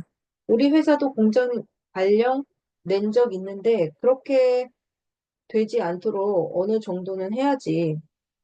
나 열심히 하는 사람이다. 보여주기식 퍼포먼스도 가끔 해주고, 너도 회사 다녀서 알잖아. 그리고 장점이 얼마나 많은데, 주말에 따박따박 쉬고, 월급 따박따박 나오고, 요즘은 휴가도 마음대로 쓸 수 있어서 놀러 가기도 좋고, 안 그래? 퇴직하고 나서는 어떡하게? 뭐 할지 막막하잖아. 그런 부분도 있는데, 그건 어떤 직업이나 마찬가지야. 미래는 모두 불투명해. 그 시간이 다가오는 동안 준비하면 되지. 직장 다니는 게 무슨 나쁜 건 아니야. 우리는 그냥 사장한테, 아니다. 송 과장, 나는 회사를 내 비즈니스 파트너라고 생각해. 무슨 말이야? 사장이든 회장이든 우리를 월급 루팡으로 볼 수도 있고, 충실한 직원으로 볼 수도 있고, 하나의 부품으로 볼 수도 있고, 그죠? 비용으로 볼 수도 있는데, 우리는 그런 거 생각하지 말고, 사람들이 우리를 어떻게 생각하는지는, 뭐 알 수, 음, 사람들이 우리를 어떻게 생각하는지는 알 필요가 없어. 그냥 우리 재능과 노동력을 그 사람들한테 파는 거야. 팔고 돈을 받는 거야. 장사하듯이. 비즈니스 파트너처럼. 나의 생각들이 다르다. 나와 생각들이 다르다. 어떻게 회사를 계속 다닐 생각을 하는지 이해가 가지 않는다. 고등학교 때 공부 꽤나 했던 애들이 어떻게 저런 생각을 할 수 있지? 참 순진하다. 세상을 모르는 것 같다. 회사를 인생의 터전으로 생각하다니. 날 잡고 한번 제대로 설명해 줘야겠다. 그렇게 신나게 놀다가 집으로 향한다. 시간이 늦어서인지 도로에 차가 없다. 창문을 연다. 신선한 바람이 들어온다. 5분쯤 갔을까? 갑자기 차가 한쪽으로 기운다. 계기판에 불이 들어온다. 공기압이 낮다는 알림이다. 갓길에 세운다. 내려다보니 한쪽 타이어가 주저앉아 있다. 핸드폰 불빛을 비춰보니 타이어에 못이 박혀 있다. 갑자기 뾰족한 못 하나가 이마를 관통해 뒤통수를 통과하는 것 같은 느낌이다.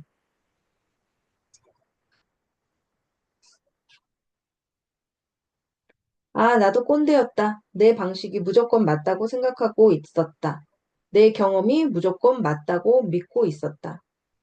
회사는 나를 먹여 살려주지 않는다. 퇴사만이 정답이라고 각인되어 있지만 회사는 도움이 되고 일할 만한 가치가 있는 곳이라고 생각하는 사람들도 있다. 각자 살아가는 방식이 있고 각자 추구하는 가치가 있고 각자 선택하는 기준이 있다. 내가 그동안 회사라는 곳은 공허함과 허탈감만 있다고 정의 내려버린 것은 아닌지, 내가 주인이 아니라고 해서 회사 생활에 대한 의미를 내 마음대로 접어버린 것은 아닌지, 30대를 보낸 직장에서의 가치와 존엄성을 무시해왔다. 존엄하지 않은 일은 없다. 방향과 방법만 다를 뿐이다. 순진하고 세상을 모르는 것은 친구들이 아니라 바로 나였다. 돈만 모이면 언제든지 때려치울 생각만 하고 있었으니 회사 일이 재미있을 수가 없었고 의미를 부여할 수가 없었다. 회사를 성장할 수 없는 곳이라고, 성장이 없는 곳이라고 여겼다. 그런 마인드로 하루의 절반을 보내는 회사에서 시간 낭비를 하고 있었다. 회사가 없었다면 지금의 나도 없었을지 모른다. 일과 사생활을 철저히 분리하려고 일부러 그렇게 생각을 한 것인지, 빠른 은퇴가 멋있어 보여서 그런 것인지, 회사에 정이 들까봐 그런 것인지, 아니면 진심으로 그런 생각을 하고 있는 것인지, 이 부분은 아직도 잘 모르겠다.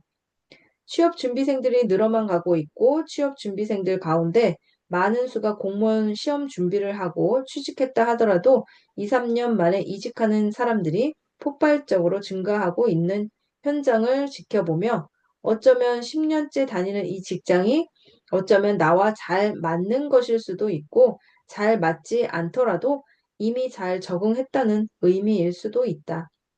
그저 스트레스의 대가라고만 생각했던 월급의 가치와 노동의 존엄성이 이제야 조금씩 다르게 보인다. 내가 남의 삶의 방식을 옳다 그르다 할 자격도 없다. 그럴 필요도 없다. 모두가 같은 생각만 하고 산다면 세상은 얼마나 재미없을까? 이런 사람도 있고 저런 사람도 있기에 아름다운 것이 아닐까? 인생은 멀리서 보면 희극, 가까이서 보면 비극이라는 말이 있지만 멀리서 보면 드라마, 가까이서 보면 영화라고 말하고 싶다. 극적인 사람들이 한데 모여있는 단편 영화가 이어져서 장편 드라마로 만들어지는 게 인생이다. 다시 시간을 돌릴 수만 있다면 작별의 편지를 쓰고 차키를 들고 내려가 시동을 거는 그날의 나를 꽉 안아주고 싶다. 오늘은 박 사장님을 만나러 간다. 어제 계란말이에 막걸리 한잔 하자고 연락이 왔다. 자주 시켜 먹는 계란말이집은 케첩을 안 줘서 나는 아내에게 허락을 받고 가방에 케첩을 챙겨서 간다. 케첩은 역시 하인즈다.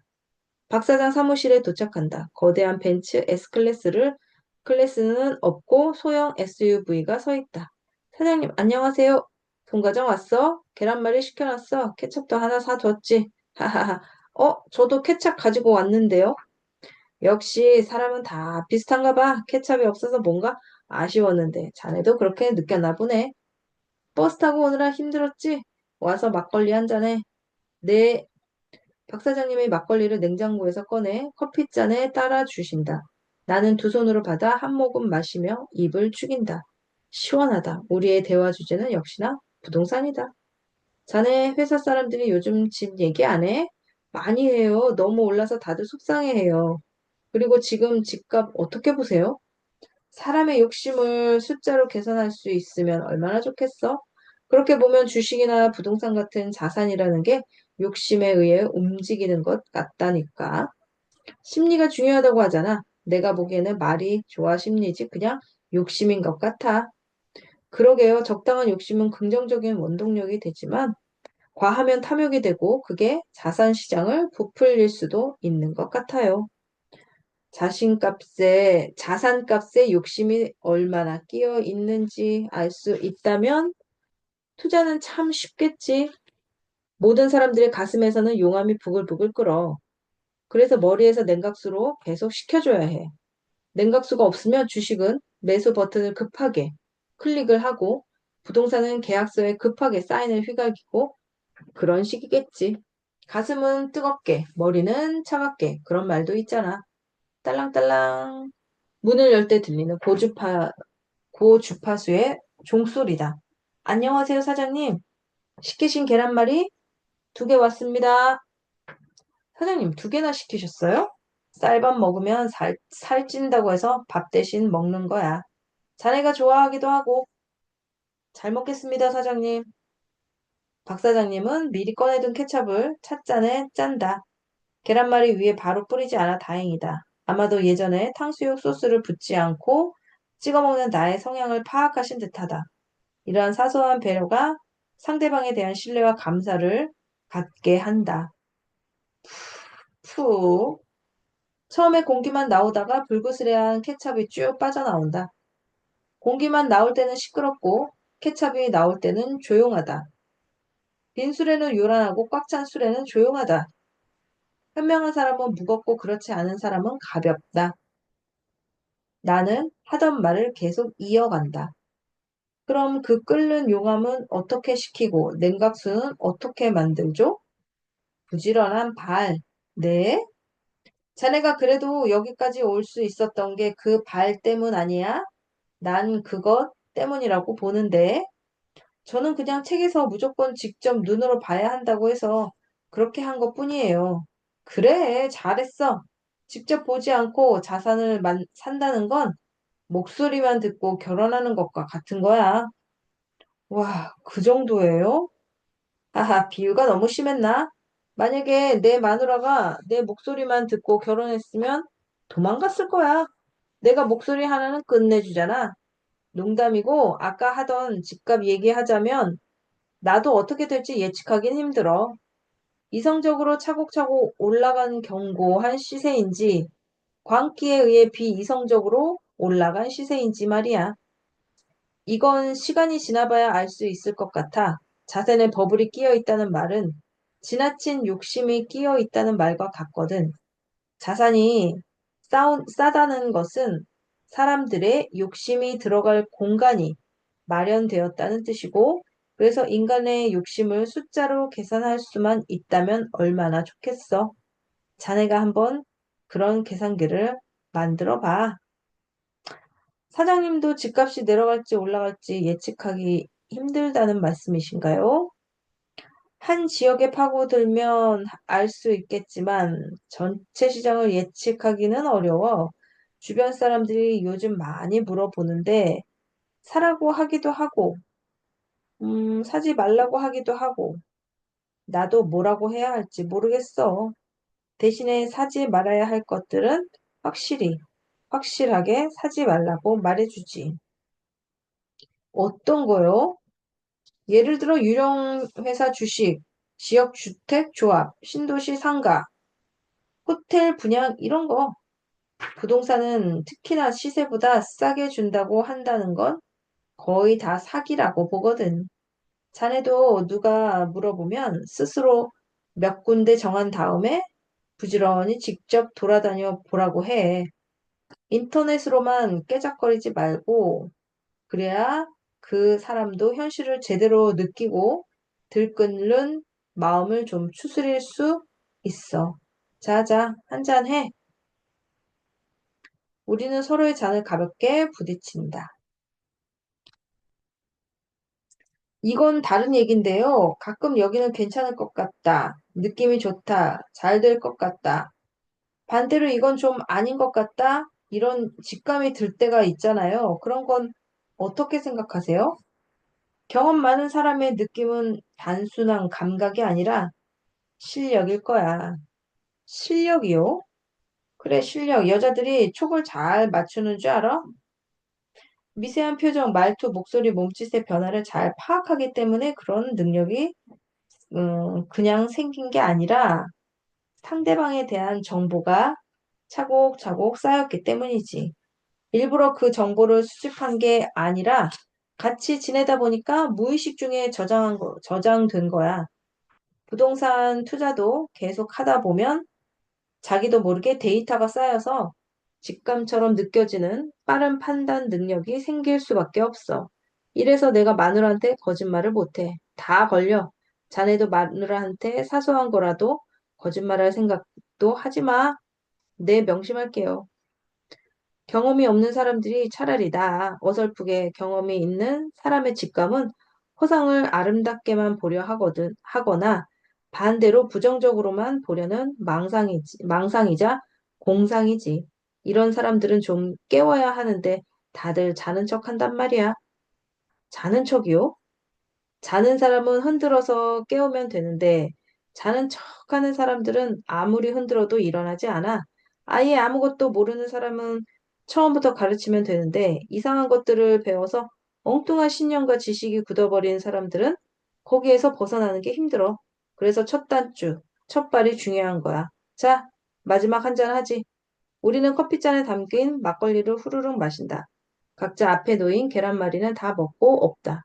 찻잔 위에 뿌려진 케첩은 거의 다 없어지고 계란말이가 이리저리 쓸고 간 흔적만 남았다.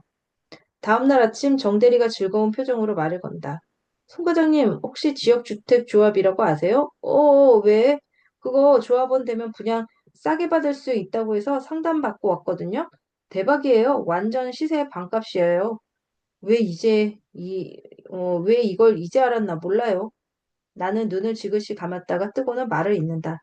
정대리, 회사 선배가 아니라 형으로서 말할게. 그거 쳐다보지도 마. 왜요? 유명 건설사가 짓는 걸로 확정, 다 됐던데요? 위치도 완전 좋아요. 역세권이에요, 역세권. 그렇게 좋은 건설사에 좋은 위치에 좋은 가격에 나왔는데 그 좋은 아파트를 왜 정대리한테 줄까 생각은 안 해봤어? 사업 진행 90% 이상이고 승인도 거의 다 완료돼서 몇 개월 안 남았대요. 그러니까 말이야. 그렇게 저렴하고 좋은 아파트인데 왜 매물이 아직 있을까? 지역주택조합은 100개 중에 1개가 성공할까 말까야. 중간에 조합장이 도망가는 경우도 있고 사업이 중단되는 경우도 있고 경우의 수가 너무 많아. 제발 그건 쳐다보지도 말아줄래? 응? 우리 정대리야. 아, 뭐 그런 거예요? 그래, 부동산 카페나 유튜브에 지역주택조합, 지주택 검색만 해도 금방 나와. 안 그래도 김 부장님이 신도시 상가 사신 것 같아서 속상한데 정대리 너까지 이러지 말자. 형이 부탁한다. 응? 완전 대박처럼 보이는데. 부동산 박 사장님과의 김치찌개가 생각난다. 그거 돼지고기 없는 김치찌개야. 네? 아니다. 김치도 없는 김치찌개야. 그냥 빨간색 물감이야. 무슨 말씀이신지. 지금 청약 시장 완전 뜨거운 거 알지? 네. 수십 년 동안 당첨 안 되는 사람들이 수만 명, 수십만 명이야. 그 사람들이 바보일까? 분양가의 반값이라면 다 그거 사지 왜 청약을 기다려? 안 그래? 몰라서 그런 거 아니에요? 정대리는 어떻게 알았어? 문자 받고 그 문자 서울역 노숙자한테도 가고 초등학생한테도 가고 나한테도 와. 그냥 정대리 개인정보가 털린 거야. 정대리 마음 알겠는데 조급해하지 마. 이렇게 불안할수록 수영장에서 수영 한번 배워보지 않고 바다로 뛰어든다. 모든 사람이 그렇듯 자신의 상황과 환경이 바뀌면 이성과 감정이 균형을 잃고 비상식적이고 경솔한 선택을 하게 된다. 그런데요, 송 과장님, 저 너무 늦은 거 아닐까요? 뭐가 늦어?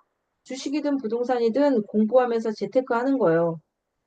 만약에 정대리한테 고등학생이 와서 저 좋은 대학 가기엔 들은 것 같은데 인생 망한 거 아닐까요? 라고 물어보면 뭐라고 대답해 줄 거야? 야, 이 자식아, 느낌 뭐가 늦어? 이제 고딩이. 좋은 대학 갈 시간 얼마든지 있어. 그리고 대학이 전부인 줄 알아? 대학은 그냥 따라다니는 꼬리표고 세상에 할 일 널렸어.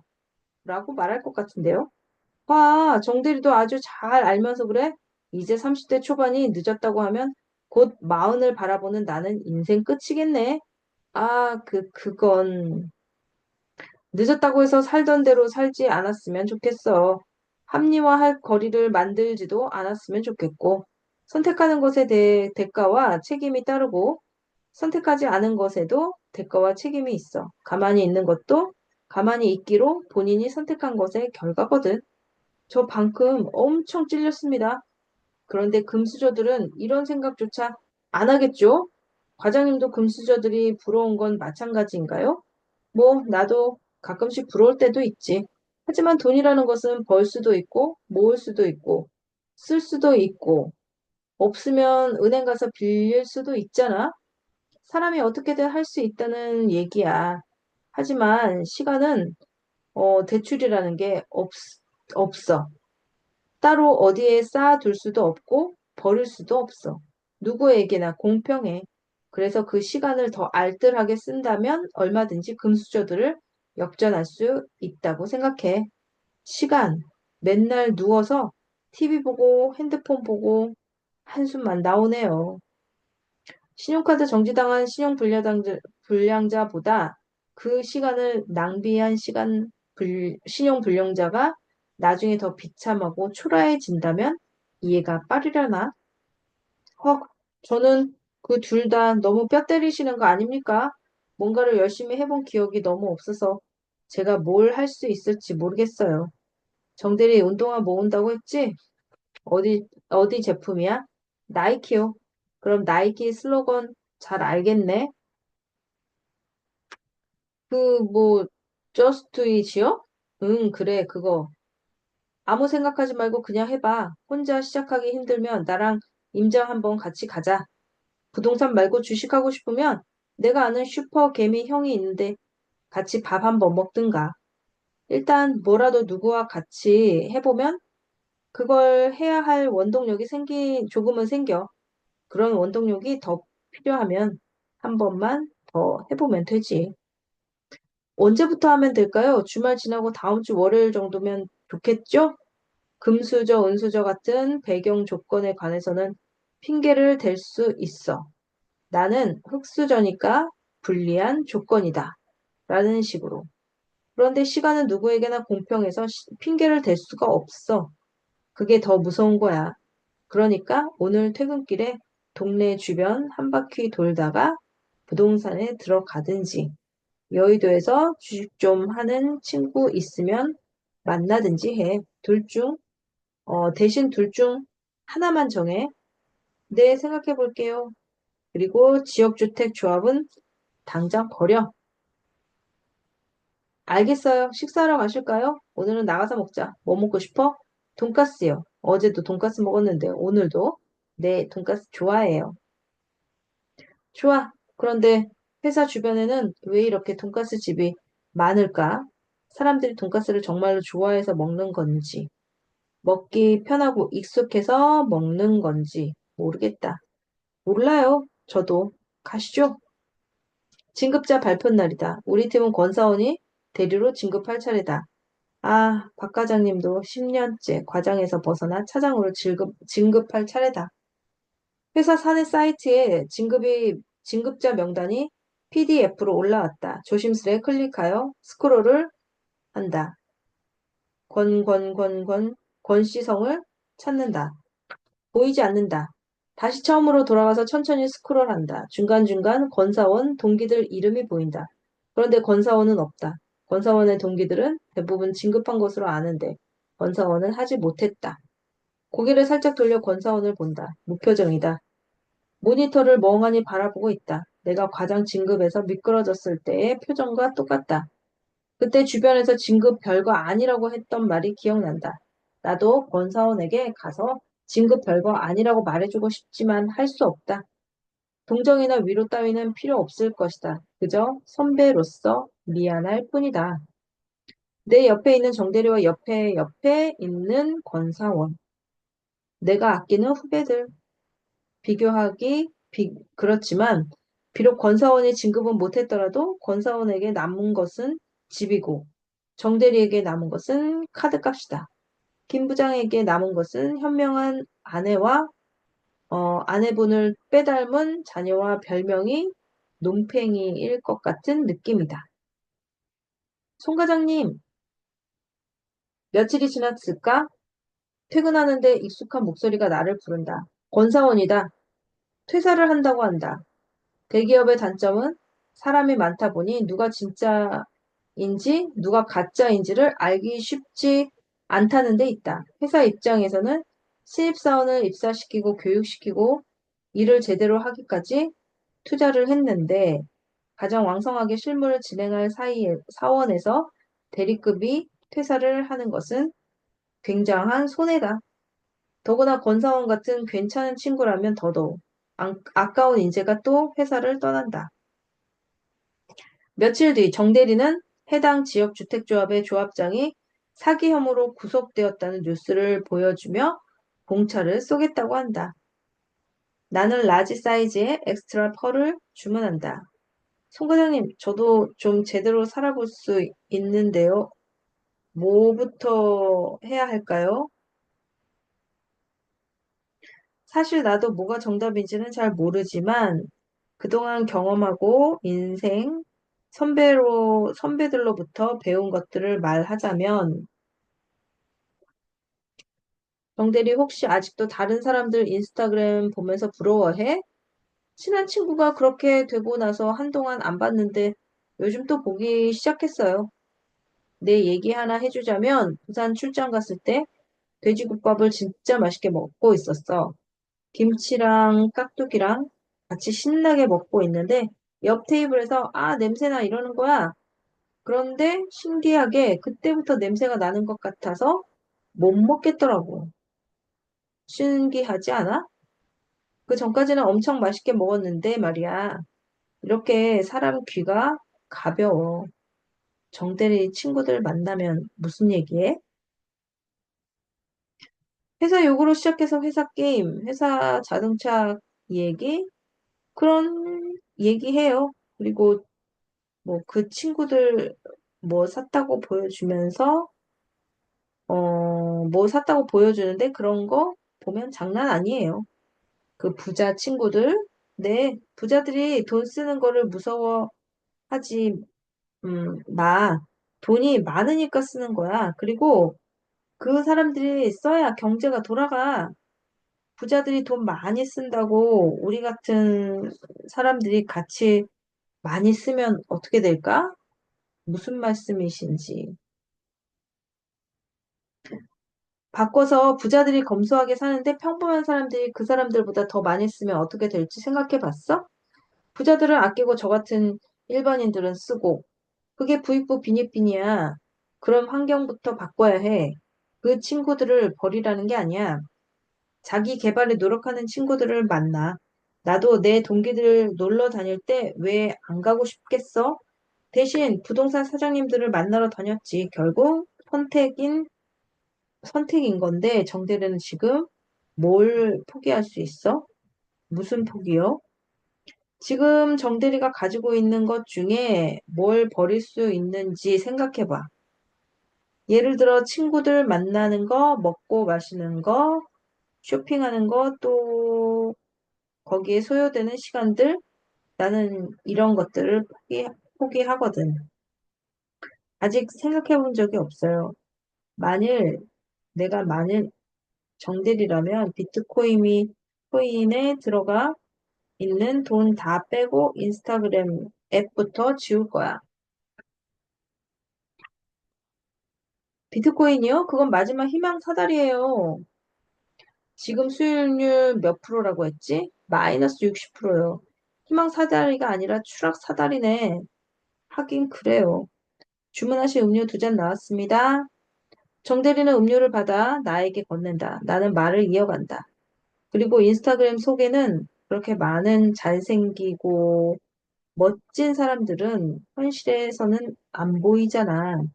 그 사람들 다 어디 있는지 모르겠어. 현실에 없는 사람들을 부러워하는 것은 비현실을 존경하는 거야. 그런 것들을 우선 포기하면서 주변 환경을 살펴봐. 인간이란 게 단순해서 동물들처럼 주변 환경의 영향을 절대적으로 받진 않지만 또 동시에 동물과 다르게 그 환경을 본인이 선택할 수 있잖아. 네, 그렇게 해볼게요. 우리 둘은 밀크티를 쭉 빨아 올리며 목을 축인다. 정대리는 펄을 질겅질겅 씹으며 말한다. 과장님, 솔직히 요즘 술값이 너무 올라서 박탈감이 와요. 얼마 전 동기가 했던 말이 생각난다. 정대리마저 찍어달라는 말은 안 했으면 좋겠다. 기다려, 기회는 오게 되어 있어.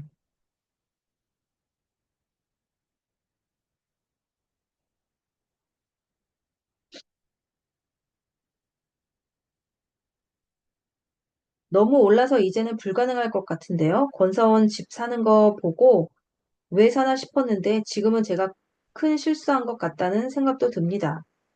그게 실수인지 아닌지는 모르겠지만 정대리가 실수한 것 같다는 생각이 들면 무엇이 부족했고 앞으로 어떻게 하면 다시 같은 실수를 하지 않을지 보면 되겠네.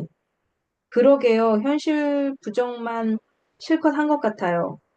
요즘에 정대리처럼 박탈감 느끼는 사람들이 많아져서 어떻게 말해야 할지 조심스러워.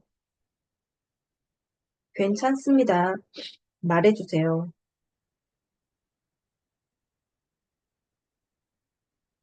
상대적으로 뒤처진 듯한 느낌, 좌절감, 이런 거 이해하겠는데, 이럴 때일수록 정대리 자신에게 더 집중을 해봐. 무슨 말씀이신지. 가장 소중한 자산이 뭔 것 같아? 주식? 부동산? 그런 거 아닌가요? 바로 정대리 자신이야. 정대리 자신이 바로 가장 소중한 자산이라고 생각해. 극단적인 상황이나 인물에 비교하자면 빌 게이츠나 스티브 잡스 같은 사람이 집값이 올라서 성공했을까? 아니요, 사업한 사람들이죠. 우리나라에서 자수성가한 사람들 한번 봐봐. 집값 올라서 재벌이 되었는지. 그러게요. 아니네요. 나는 정대리만큼 잘생기지도 않았고, 패션 감각도 없고, 친구가 많지도 않고, 사람들과 어울리는 능력도 부족해. 그런 것 말고도 정대리보다 부족한 게 많아.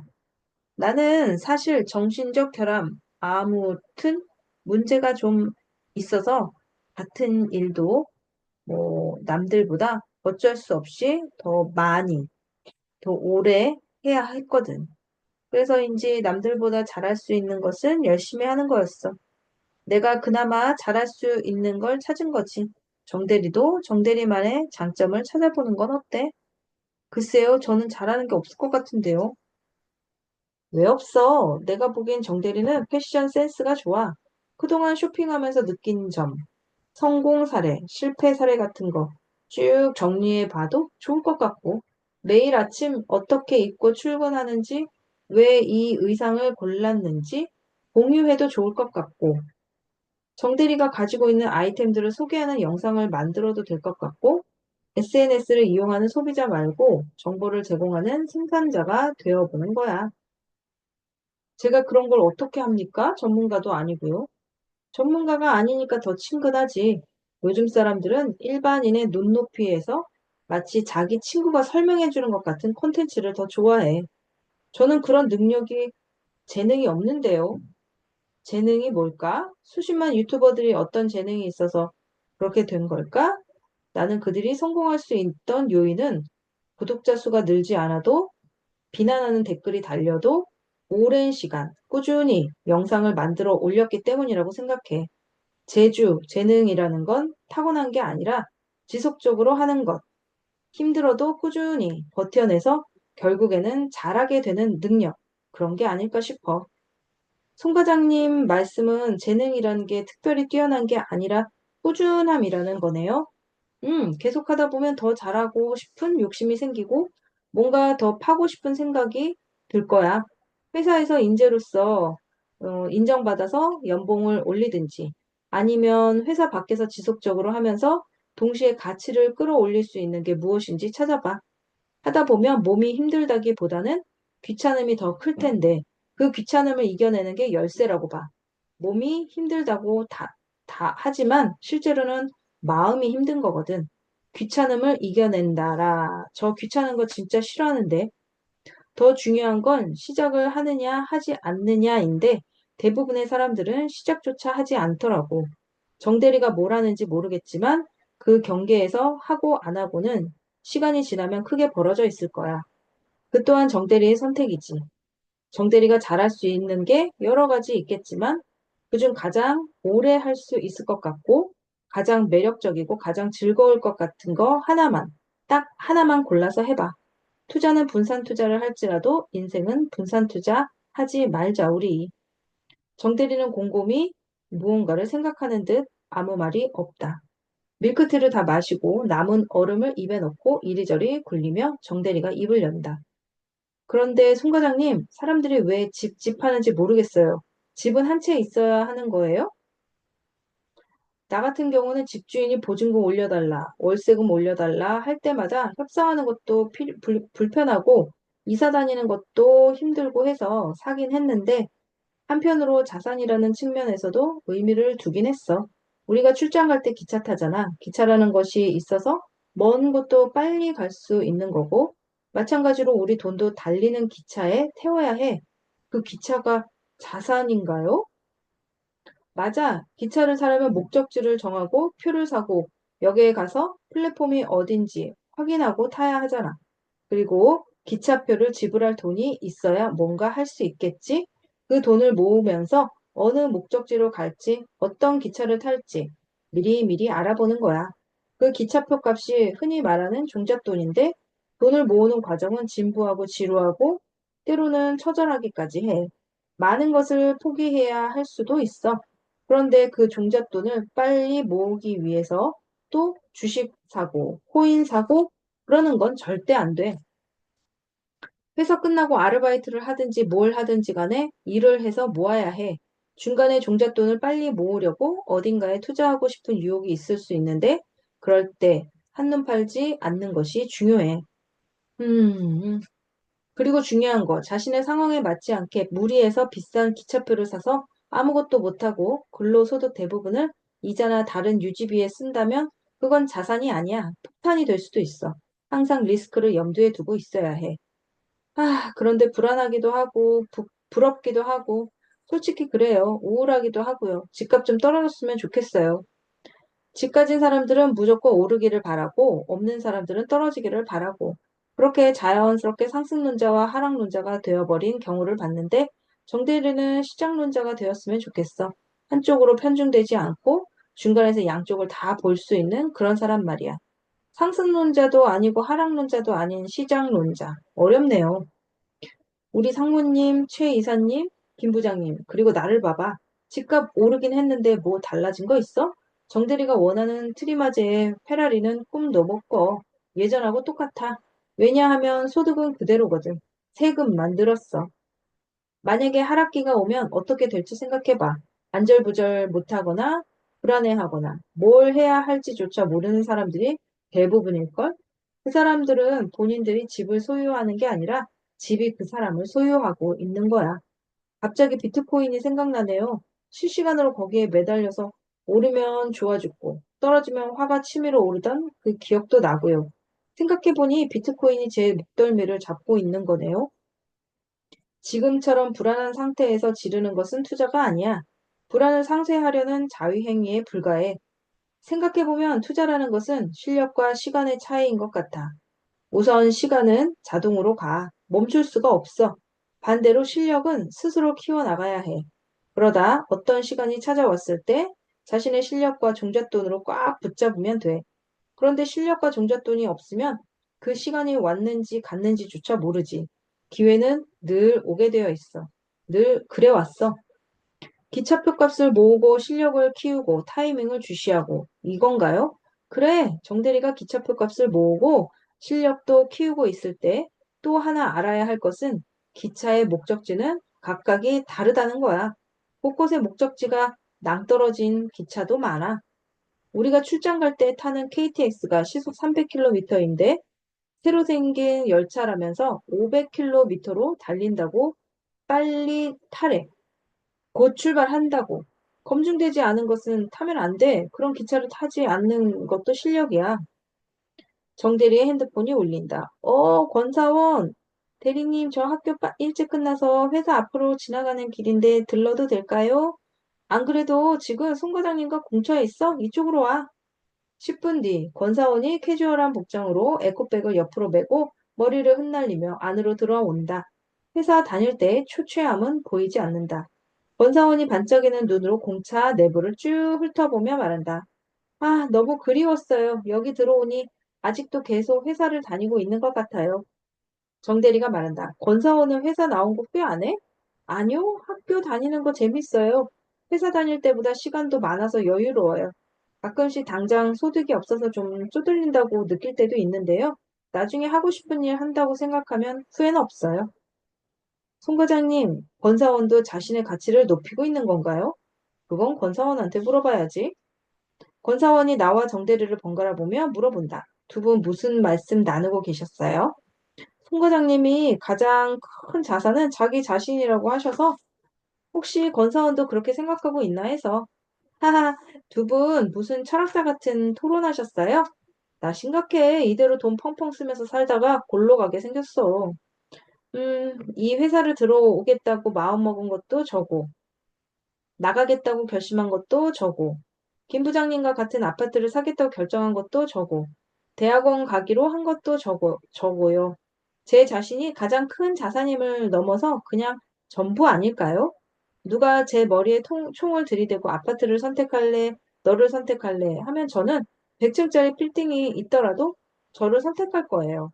지금까지 인생은 몇 번 고르는 객관식인 줄 알았거든요. 근데 알고 보니 제가 직접 쓰고 고칠 수 있는 주관식이더라고요. 역시 권사원이 나보다 낫네. 누나라고 할게. 권 누나. 아, 또 흘렸네.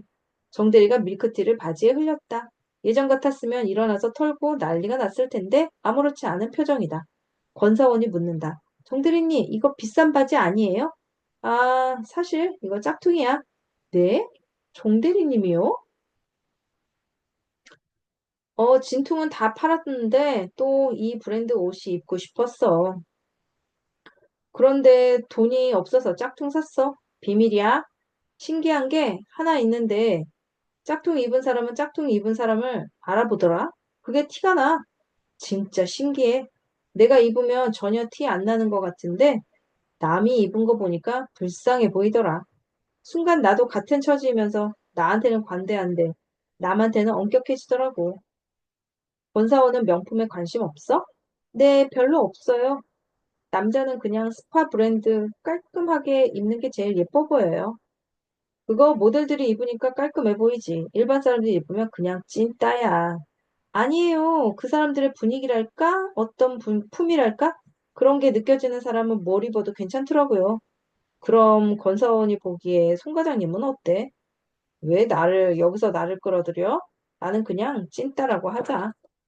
그리고 본인한테는 관대한데 남한테는 엄격하다고 했잖아. 반대로 정대리가 자신한테는 엄격하고 남한테는 관대해져 보는 건 어때? 송 과장님, 왜 제 명치를 쿡쿡 찌르세요? 오늘 진짜 여러 번 털리네. 그런데 권사원, 이 바지 가짜인 거 티나? 관심 없어서 브랜드도 사실 뭔지 몰라요. 정대리님은 인물이 좋아서 그냥 심플한 거 입어도 멋있어요. 그래? 알았어. 이거 당장 버려야겠다. 안 그래도 받은 거 몇 개 있는데 다 접어야지. 고마워, 권사원. 왜 그러세요? 하하. 회사에는 별일 없죠? 똑같지 뭐. 그런데 송 과장님은 회사 계속 다니실 거예요? 그럼 다녀야지. 송 과장님은 이미 경제적 자유를 찾은 거 아닌가요? 요즘 모든 직장인들의 꿈이 경제적 자유잖아요. 경제적 자유라. 요즘 생각이 좀 많아. 단순히 재정적으로 자립했다고 해서 그게 다가 아니더라고. 만약에 내가 돈이 많아서 회사를 그만두면 남는 시간에 뭘 할지에 대해서 생각해 본 적이 없더라고. 회사가 있기 때문에 아침에 일찍 일어나서 출근해야 한다는 압박감이 있고 그 압박감으로 생활 패턴이 유지되고 있거든. 그런데 매일매일이 주말 같다면 나는 분명 게을러질 거야. 지금은 4시 30분이라는 기상 시간이 정해져 있지만 회사를 다니지 않으면 무너질 것 같아. 몇 시에 알람을 해야 할지 매일 밤 고민할 것 같기도 하고. 그게 나에게는 오히려 자유롭지 않은 상태가 될 것 같아. 결국 시간이 많은 게 자유로운 게 아니라 주체적으로 쓸 수 있어야 자유로운 거더라고. 정대리가 말한다. 저는 돈 많이 벌면 무조건 회사 그만둘 것 같아요. 나도 처음에는 돈 생기면 회사를 그만두는 게 경제적 자유인 줄 알았어. 지금은 생각이 좀 바뀌었는데 경제적으로 자유롭다는 것은 무조건 놀고 먹는 게 아닌 것 같아. 내가 의미 있는 일을 하고 스트레스를 받더라도 거기서 어떤 가치를 느끼고 뭔가 배울 점이 있다면 계속해야 할 이유가 충분히 있다고 봐. 나도 물론 회사 생활하면서 때려치우고 싶은 날도 많지만 아직 나는 30대 후반이고 회사에서 더 보여줄 것도 배울 것도 많아. 그리고 정대리, 권사원, 너희들처럼 좋은 후배들도 만날 수 있고 최 부장님, 상무님, 김 부장님, 나에게는 다 소중한 선배들이야. 내가 이런 훌륭한 선후배들을 어디 가서 만날 수 있겠어? 회사니까 가능한 것 같아. 권사원이 말한다. 그럼 과장님은 회사를 계속 다니실 건가 보네요? 내가 회사를 그만두는 순간은 아마도 두 가지 경우일 것 같아. 회사가 이제 내가 더 이상 필요 없다고 나가라고 할 때와 내가 진짜로 하고 싶은 무엇인가를 찾았을 때, 권사원이 그랬던 것처럼 단순히 재정적인 여유가 생겼다는 그 이유만으로 그만두진 않을 거야. 궁금한 게 있는데요. 경제적 자유가 돈만 있으면 다 되는 건가요? 인생의 목적과 방향에 대한 주도권이 나에게 있어야만 진정한 자유를 얻을 수 있어. 나를 통제할 줄 안다는 것은 칼자루가 내 손에 있다는 뜻이지.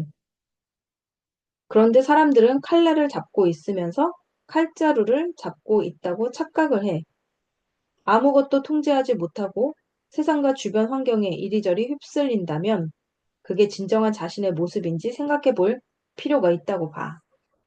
주변 환경에 휩쓸리지 않는다는 게 어려운 일 아닌가요? 맞아, 어려워.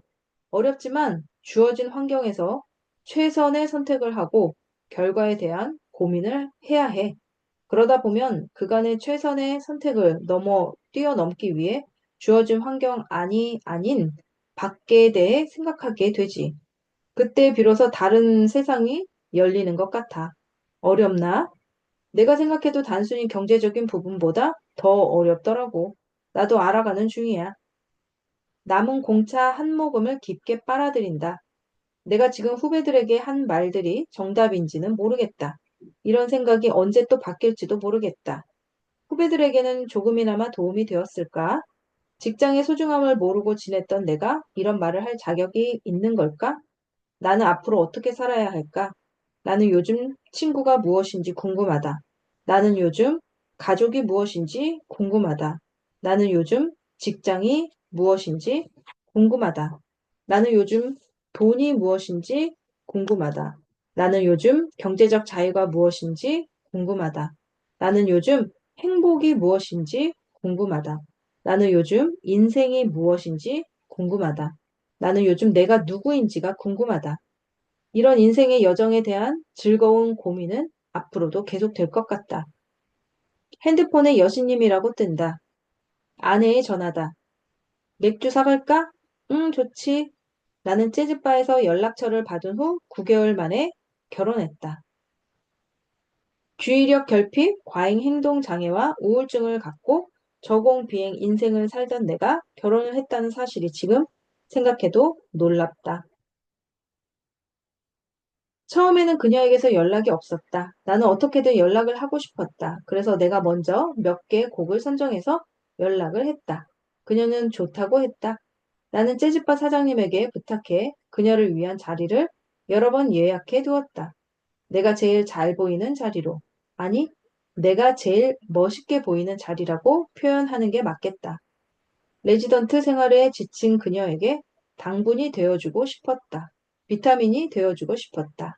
그렇게 연애는 시작되었다. 우리는 서로의 다른 점에서 매력을 느꼈고 서로의 공통점에서 동질감을 느꼈다. 그녀의 부모님은 의사인 딸이 평범한 직장인과 결혼하는 것에 반대했다. 장인 장모님은 직장인이 언제든지 백수가 될 수 있다며 전문직 배우자를 원했다. 딸이 의료인이니 사위는 법조인이었으면 좋겠다고 했다. 이해할 수 있다. 내가 부모라도 반대했을 것이다. 나중에 알게 된 것인데 아내는 부모님의 반대가 심하자 하루는 크게 다퉜다고 한다. 아내는 이렇게 소리를 지르고는 집 밖으로 뛰쳐나왔다고 했다. 그 사람 잘리면 내가 벌어서 먹여 살리면 되잖아요. 우리 부모님도 반대를 하셨다. 의사 며느리라면 플랜카드를 걸고 환영할 줄 알았는데 의외였다.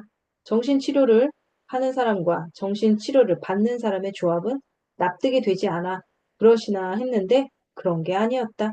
우리 부모님은 부모님대로 내가 기죽어서 살까봐 사위 취급 못 받고 남편 취급 못 받고 아빠 취급 못 받고 살까봐 걱정을 하셨다. 부모님 마음은 똑같다. 자기 자식이 가장 소중하다. 나도 자식이 생기니 그 마음을 알겠다. 그렇게 우여곡절 끝에 결혼을 했고 우리는 행복하게 살고 있다. 아이를 재우고 냉장고에서 맥주를 두 캔 꺼낸다. 오늘도 수고했다는 뜻으로 우리 부부가 매일 맞이하는 의식이다. 갑자기 김 부장님 생각이 나 툭 던져본다. 전에 내 팀장이었던 김 부장님 말이야. 퇴사하시고 세차장에서 일하시는 걸 우연히 봤어. 인생 참 모르는 일이야. 신도시 분양상가 사기당하신 것 같은데 안타까워. 아내가 흠칫 놀라더니 맥주를 쭉 들이켠다. 무언가를 생각하는 듯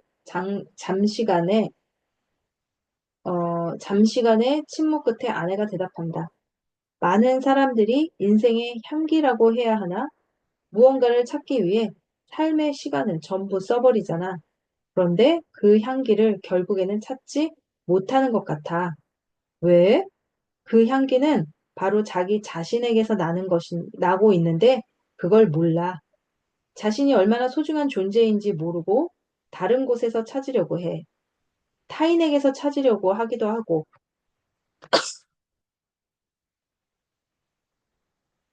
때로는 과거나 미래에서 찾으려고 하거든. 현재의 자기 자신의 가치를 제대로 아는 것이야말로 인생에서 가장 중요한 일이잖아. 그런 면에서 보면 당신은 스스로에 대해 잘 아는 것 같아. 아내는 맥주를 한 모금 마시며 말을 이어간다. 벌써 10년 전인가?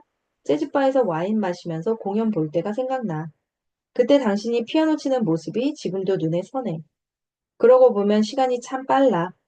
나는 예전에 내 모습이나 지금이나 변한 게 없는 것 같은데 말이야. 당신은 어때? 방구석에서 늘어진 미역줄기처럼 처져 있던 과거 모습이 스쳐 지나간다. 나는 조금 달라진 것 같긴 해. 달라져야만 했지. 우리 둘은 각자의 맥주캔에 입술을 대고 고개를 뒤로 젖힌다. 아내는 잠시 생각에 잠기다가 말한다. 당신 참 열심히 살았어. 지금도 그렇게 살고 있고. 어떨 때는 안타깝기도 해. 나도 말이 의사지 월급 받는 월급쟁이고, 당신도 월급쟁이고, 우리 같은 월급쟁이들은 아침에 출근해서 저녁 때 퇴근하는 직장 생활이 어찌 보면 다 똑같은 것 같아. 그리고 당신 너무 무리하지 마. 그러다가 쓰러지기라도 할까봐 겁나. 걱정하지 마. 건강은 챙기면서 하고 있으니까 내가 세운 목표를 향해 가는 걸 즐길 뿐이야. 아, 전에 말했던 그거? 음, 그래서 경제적 자유에 이르렀어? 나는 아무 대답을 하지 않는다. 무슨 말을 해야 할지 생각이 나지 않는다. 손에 눌려 살짝 찌그러져 있던 맥주캔이 펴지면서 딱 소리가 난다. 무슨 말을 해야 할지 생각이 난다. 재정적 여유라는 조건에는 가까워진 것 같은데 나머지는 잘 모르겠어. 하긴 그게 쉬우면 이 세상 부자들이 돈만 벌다가 저 세상으로 가진 않겠지. 나는 아무 말 없이 고개를 끄덕인다. 맥주를 다시 한 모금 마시고 아내에게 말한다. 단순히 돈 버는 걸 그만두거나 돈에 대한 욕심을 버리는 게 정신적 자유가 아니더라고. 극단적으로 노숙자들이 자유로워 보이지 않는 것처럼 말이야. 나도 요즘 병원에서 상담하면서 많이 느껴. 사회가 성과와 능력만을 강조하다 보니 교육과 문화까지도 영향을 받더라고. 그러니 사람들은 점점 물질적인 것만 추구하는 거고, 꿈이 뭐냐고 물으면 다들 행복이라고 대답하지만 실은 행복은 자유의 일부인 거잖아. 만일 사람들의 최종 목적이 우리가 지금 말하는 진짜 자유라면 사회가 이렇게까지 차갑진 않을 것 같아. 모두 자유를 위해 살아가지만 오히려 자유로부터 도피하려는 삶을 사는 것 같아. 오늘은 어쩐 일인지 평소에 잘 하지 않던 깊은 얘기까지 오고 간다. 아내는 멍하니 어둑한 거실 창밖을 바라본다. 창문을 통해 보이는 달을 보는 것 같다. 나도 같은 곳에 시선을 두고 맥주캔을 만지작거린다. 사실 나중에 은퇴하고 나서 하고 싶은 일이 있는데, 뭔데? 내가 쌀 기부하고 있는 보육원이랑 양로원 있지? 그 중간에 창고가 하나 있는데, 그 자리에 도서관을 짓고 싶어. 좀 알아봤더니 지자체에서 보조금을 대줄 수 있다고는 하는데, 거절하려고. 결국 다 세금이잖아. 온전히 내 돈으로 사람들에게 뭔가를 해주고 싶어. 도서관에서 책 빌려주고, 책 정리도 하고, 그러면서 글씨가 안 보이는 어르신들께는 책도 읽어드리고, 무슨 책을 읽어야 할지 모르는 청소년들에게는 좋은 책도 권해주고, 그렇게 살다가 인생을 마무리하고 싶어. 지금 내 기준에서는 재정적 여유와 정신적 자유가 합쳐진 진정한 경제적 자유가 그런 게 아닐까 하는 생각이 들어. 먼 훗날이지만 도서관이 완성되고 사람들의 발걸음이 그쪽으로 향하는 걸 상상하면 절로 웃음이 나고 설레고 그래. 당신은 당신만의 삶의 의미나 목적에 대해 생각해 본 적 있어? 맥주 한 캔에 취한 아내는 어느새 내 무릎을 베고 잠들었다. 그녀가 잠든 사이 나는 소파 옆에 쌓여있는 책을 하나 집는다. 고개를 드니 거실의 텔레비전 대신 놓아둔 책장에 책 수백 권이 꽂혀 있다. 절반은 그녀가 읽는 정신분석학, 심리학, 육아, 요리책이고 절반은 내가 읽는 인문학, 부동산, 자기계발, 소설, 수필, 책이다. 10년 전에 나는 이런 현재의 모습을 상상조차 하지 못했다. 그때 내가 아무것도 하지 않았다면 그때나 지금이나 나는 같은 모습이었을 것이다. 아마도 이 세상과 작별하기 위해 또 한 번 고속도로에서 눈을 감고 어딘가를 향해 돌진했을지도 모른다. 결국은 주어진 이 시간을 어떻게 쓰느냐가 미래를 결정한다. 이제 앞으로 다음 10년의 미래를 상상해 본다. 상상은 주의력 결핍, 과잉 행동 장애를 가지고 있는 내 전문이다. 다음날 오전 4시 30분이다. 저절로 눈이 떠진다. 4시 30분이 넘어서 눈이 안 떠지기가 쉽지 않다. 주방으로 간다. 최대한 소리가 나지 않게 그릇과 수저를 꺼낸다. 오늘은 그릇끼리 부딪히는 소리를 내지 않았다. 주방 선반 위에 놓인 두 가지 종류의 시리얼을 바라본다. 아들이 먹는 달콤한 것과 아내가 먹는 현미인지 그래놀라인지 하는 덜 단 것. 요즘 옆구리 살이 좀 빠져서 달콤한 것을 고른다. 그릇에 시리얼을 붓는다. 우유가 튀지 않게 나지막이 붓는다. 턱을 움직일 때마다 와삭 소리가 머릿속을 울린다. 다 먹고 우유를 쭉 들이켠다. 시리얼 때문에 달콤해진 우유가 한여름에 줄넘기 500번 뛰고 나서 마시는 생맥주 같다. 물과 함께 약을 먹고 지하철에서 읽을 책을 챙기고 말랑해진 가죽 구두를 신고 현관문을 열고 조심스럽게 닫는다. 도어락이 잠기는 소리와 함께 나는 다짐한다. 나는 오늘도 꽤 괜찮은 사람이고 싶다고. 회사에 도착한다. 노트북 전원 버튼을 누른다. 권사원의 자리는 아직 공석이다.